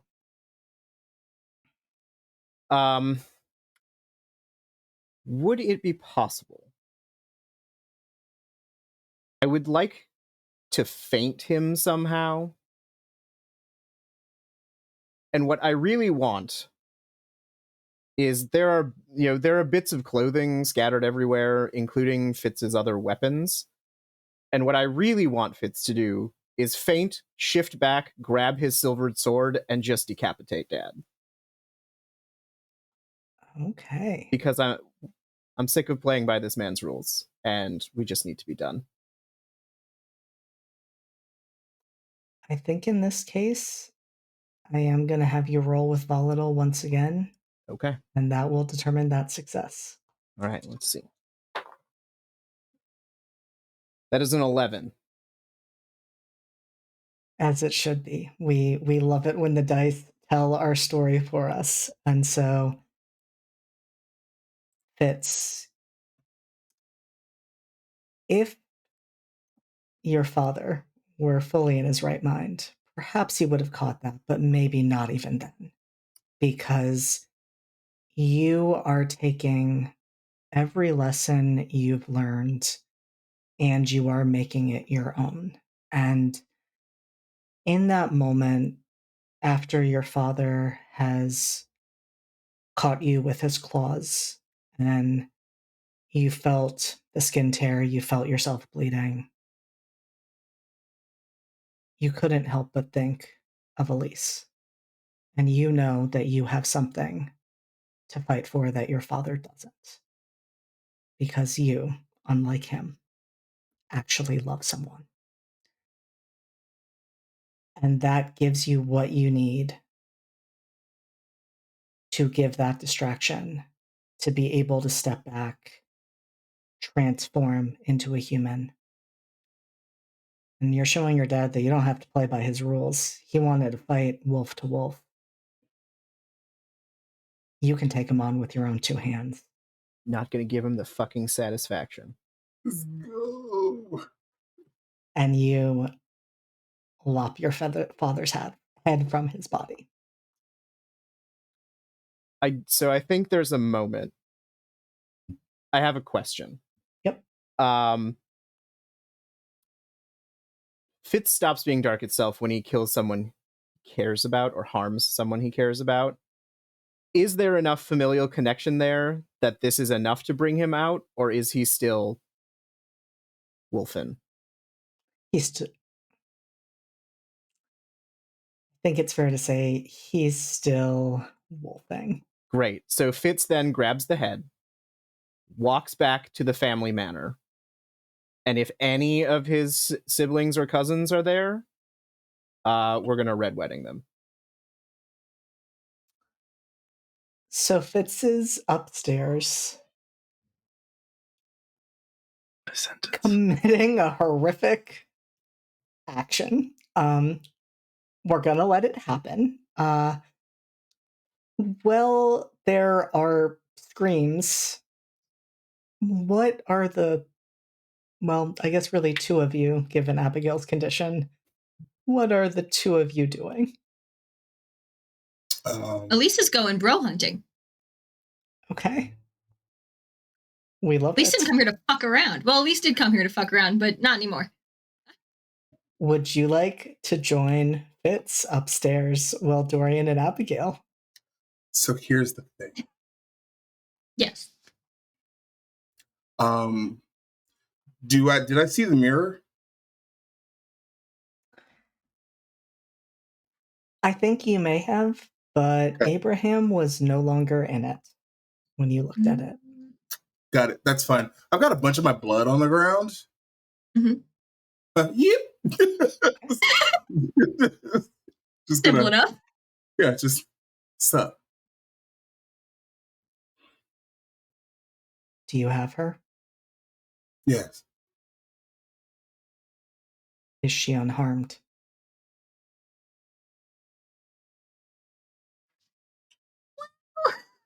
It looks like she got hit once.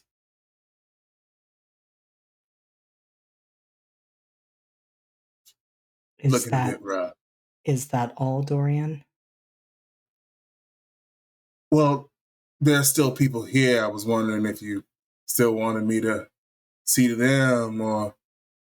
Oh, never mind. There's a bunch of screaming upstairs. I'm sure we're fine. No, what I would like you to do is get my daughter out of there. As you wish. Another I'm drop the mirror, just blah, drop it down. And I'm gonna put Abigail on Sycamore, and we are gonna head back to the Donatelli residence. Excellent. And so I go ahead, Will. No, I was just gonna say, I think as they're like galloping away, I think Abigail will say very, very quietly, kind of mumbling, she'll say,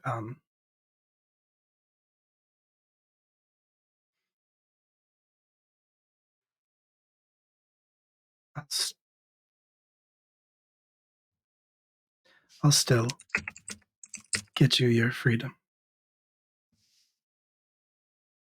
So you can be happy. Thank you. We're a bit off from that at the moment. But I think with the two of us, we can make something happen.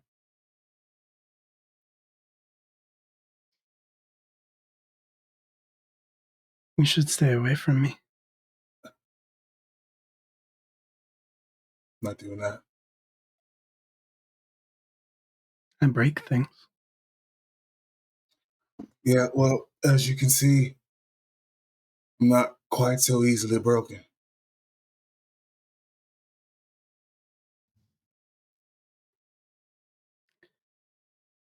I think she will fall silent at that, but she will kind of lean into Dorian. Gotcha. He's gonna have one hand on the reins, the other over her arm to make sure that she is good and protected. Incredible. Aww. With a very different energy, back at the de Villiers compound, what is the couple that slays together, stays together doing? I think the last thing that Elise has said before storming up the opposite staircase was, "Get in my way and you join them." And like, she's going boy hunting. She is here for collateral damage because it's fun. So I think as Fitz shows back up to the estate, like I don't even think he like necessarily gets like in the door, but Elise is just like has her hands on the neck of a brother or something like that, and it's just covered in blood. Poor Arthur Fitz. never had a chance. Well, Arthur was a bitch and had it coming. Arthur did have a chance 20 years ago, and he fucking blew it. Arthur was a bitch, and he had it coming. I think Fitz opens the door, and Elise has got Arthur in a one-handed chokehold, just like a foot off the ground. She's like, "Hello, darling." Crunch. Like 100%. Just like, she is unhinged. He has never seen her even remotely this close to unhinged. Fitz is equally unhinged, so he like drops his dad's head on the floor, also soaked in blood, and I think probably naked because he's human and lost all of his clothes. And it's just like, I hope you save some for me. You better get while the getting's good. And then just all that. There's like a scream from a further room, and she just like hauls ass. Like, yeah, I think we have a great little like Tarantino style montage of blood. A sexy little bloodbath, you know? Yep. Just a lot of slow motion blood splatter. Yeah. And this is very good. This is very good. Say it. You have to do it. You have to. You have to do it. What do we have to do? Say it, Will. What do we have to do? Okay, the scene is set. Yeah. It's so romantic. What are Covering you doing each other's blood. Eventually, You're they're all covered in dead. blood. Yes. Oh, yeah, eventually they're all dead. They're absolutely making out covered in blood. 100%. Yes, that goes without saying. That goes without saying. We don't even need to. No, we have We to do say need it. to. We do need to. I would like to think that it's in like the family study, and it's just like books everywhere. There's a portrait of Horatio that's just like ripped and covered in blood. His dad's head has made it into the fireplace. Like, Oh Right. my god. something like it's unhinged. The whole place is shot. Stop. I can't take it. There's a very cute moment where Elise just like has a hand on his face and just like swipes and then just trails blood. Like, it's gross, but Happy Pride, it's very everyone. cute. It's very sweet. Happy Pride. Happy Pride, baby. On this channel, we support gay rights and gay wrongs. The gay wrongs we've And committed more are importantly, wholesome. gay murder. So I do think Fitz has two Undarkest Cell moves, and it's either wait till dawn or it's hurt somebody that you love. And I would like to roll for cool in this moment to see if Wolf ends up lashing out or if Fitz can like contain that after the smooch and the making out in blood and then like get out of there. Okay, but important point of order that we're all thinking. Uh-huh. Does it count if you hurt someone you love in a sexy way? I was going to say, Does it and count like if if they they're like it? into it, like Yeah. I don't know. I Yeah. don't know. We can go Mr. and Mrs. Smith on this, right? Yes, Yeah. 100%. Okay, Yeah. And Absolutely. I would just love for the two of you to stay monsters for this entire night. Okay. Here's the thing. I don't think Elise is getting out of this darkest self unless he hurts her. And I don't know that that'll happen. So Would you like to roll? Because I will give you that, Alex, if you would like. If we are allowed to hurt the ones we love in a sexy, consensual way, then I don't think I'm going to roll. I think I'm just going to go for that option. Okay. That's fair. I will let you with have the that. consent of the table and all persons involved. Fuck me up, babe. All right, then we're going to go fade to black in Fitz's old bedroom or something. I don't know. Let's go. Absolutely incredible. Can we do the Point of cutaway? order. A veiled point of order. Put in your rightful place by someone more powerful than you. I think that goes without saying, yeah? These are the sexiest, darkest selves that could have possibly happened tonight. We said Monsterhearts. We said keep it feral. Fuck. I support all of this. God, that's so good. I needed to know if I was going to be darkest self when I woke up. I needed to know that. Right, For, like, so mechanics actually purposes. we can anti-darkest self each other. That's great. Yes. Aw, babe. Can the cutaway be the camera panning up to the full moon? Yes. 110%. Yes, please. 110%. I got you. Okay. Thank you, Will. So Beautiful. The cinematography.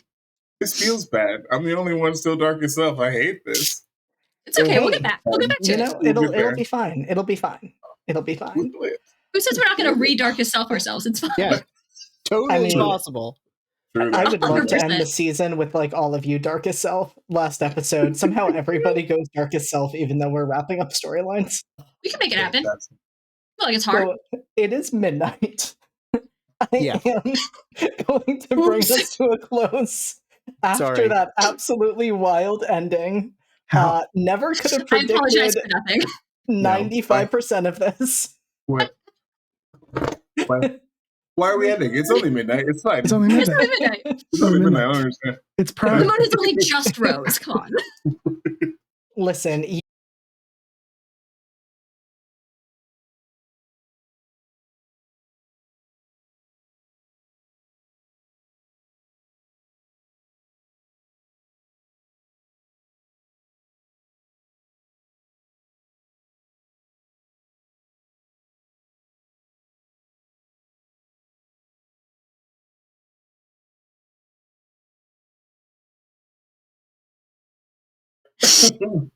Hi guys, I'm Kit. I have been your unhinged vampire darling tonight. You can find me places on the internet at KitRollCause. It's around here somewhere. Oh, buddy, that was fun. I love this game. I love this table. Y'all are awesome. You can catch me tomorrow playing the exact opposite vibes of this over on the Lost Caravan, where we will be playing Fatal Ascension, our Fabula Ultima campaign, where I am a little robot on the run for regicide that we didn't commit. Ophelia's just a little guy, just here to have a good time and learn all the things, and do wholly different from what has happened tonight. You can also catch me on the following couple of Wednesdays over on the Lost Caravan playing some Locusts, where we are all terrible people, and it's going to go great. Nice. And then on the 12th, we are starting a sort of mini series over on Cottages in Cerberus, where we will be playtesting and sort of showcasing that system. It's delightful. It's cottage core. It is like Monster Hunter. It is adorable. There is a mechanic that is based on the spoon theory. It is incredible. I love it. If you want cozy vibes, come hang out. All the links to that and to more as I'm able to announce it will be on the Twitter. So hang out there. amazing. Oh, yeah. You. Hello. Hi. I'm Q. I played Dorian Black. He had a time. He died for a little bit, but it's fine. He got better. You can find me pretty much everywhere at midnight_Inc. That's IQ. Q is my name. I'm sure you get it. I'm going to be doing stuff and or things. Let's see. Not yet. No. Tuesday, we will hopefully have Crime Solvers Anonymous on Tales from Table Studios. I'm not in that, but I'm helping to do prep work. Thursday is Rega. Yeah, we're coming back. We're coming back for the next arc. Very excited. Cold Iron is happening. Between the Stacks is happening. We're doing stuff and also things. Also, there's a bunch of gay tables happening with Exquisite Corpse. I'm very excited. I don't know what I'm playing. I should probably pay more attention to that. It's fine. Yes. Also, because I almost forgot.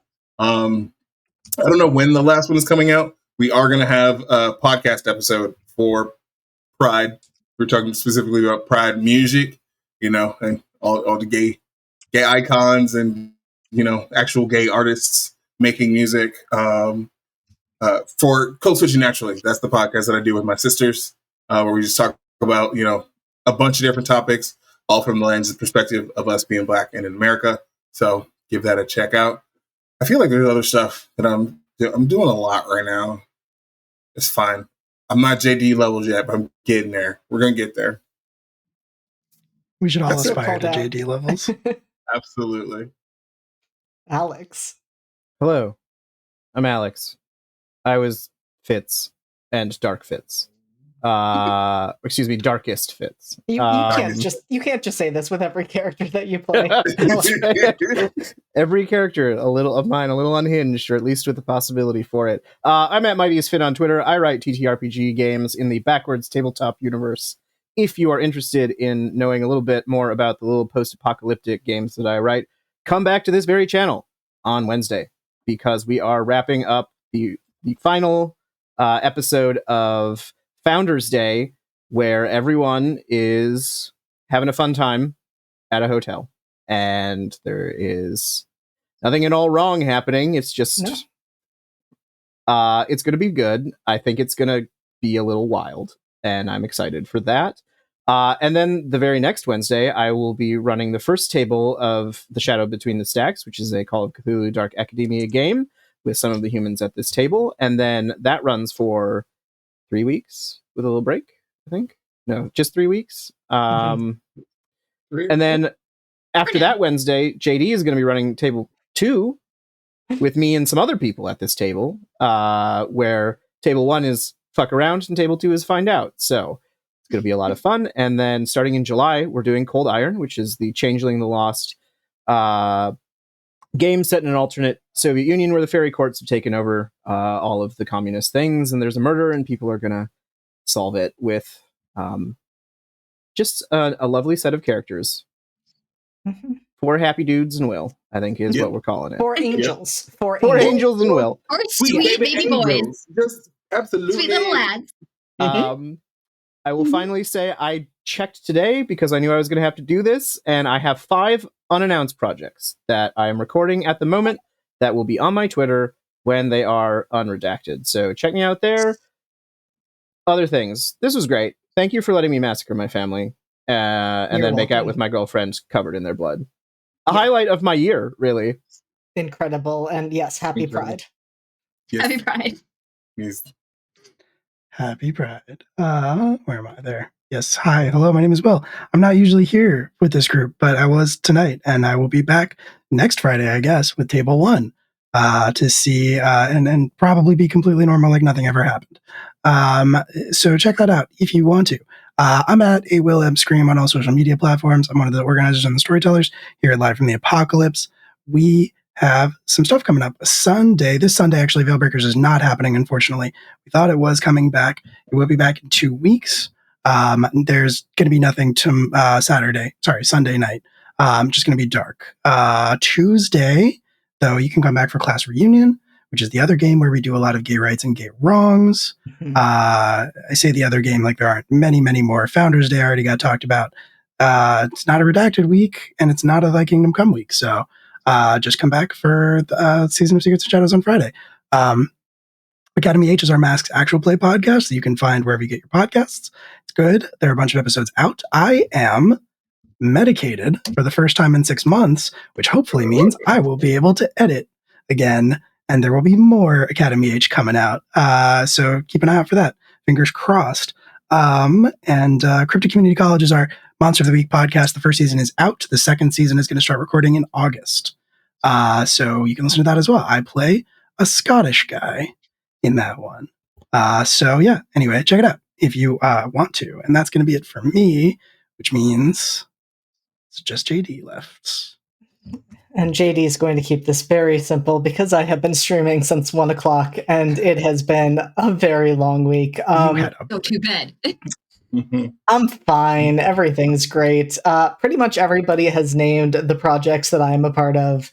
You can find me in Class Reunion. You can find me in Academy H. You will find me in Cold Iron, where I am playing a poor little meow meow, and it's fine. You can find me in Founders Day, Shadows Between the Stacks, a few other things. Speaking of Locus, if you want to see me play an absolutely terrible person, show up to RPGs Uncovered tomorrow, where I will be playing Roman Hargreaves, who is the worst human being I have ever created. Yeah, that is all I will say for now. You can find my schedule on my Twitter. I will post about what I'm doing. I need sleep. Hell yeah. Also, our schedule has been updated live from theapocalypse.com. If you want to check it out, the June schedule for streams and stuff is up. You can check it out if you want to for more information. But on that note, we're going to call it a night here. We are going to, if you're not following us on social media, you can do that. There are links in the chat. If you want to join the Discord community, you can do that as well. It's a great place full of great people, and we would love to have you there. There are 2 raid messages in the chat. We are going to disappear in just a second, but we are going to hop over and raid Long Lost Lore, who are some folks we know. So come along if you want to. If you haven't already subscribed, you can copy paste the first one. If you're not subscribed, that's fine. Grab the second one with the raccoons. But that's going to be it for us here tonight. So say good night, everybody. Good night, everybody. Good night, everybody.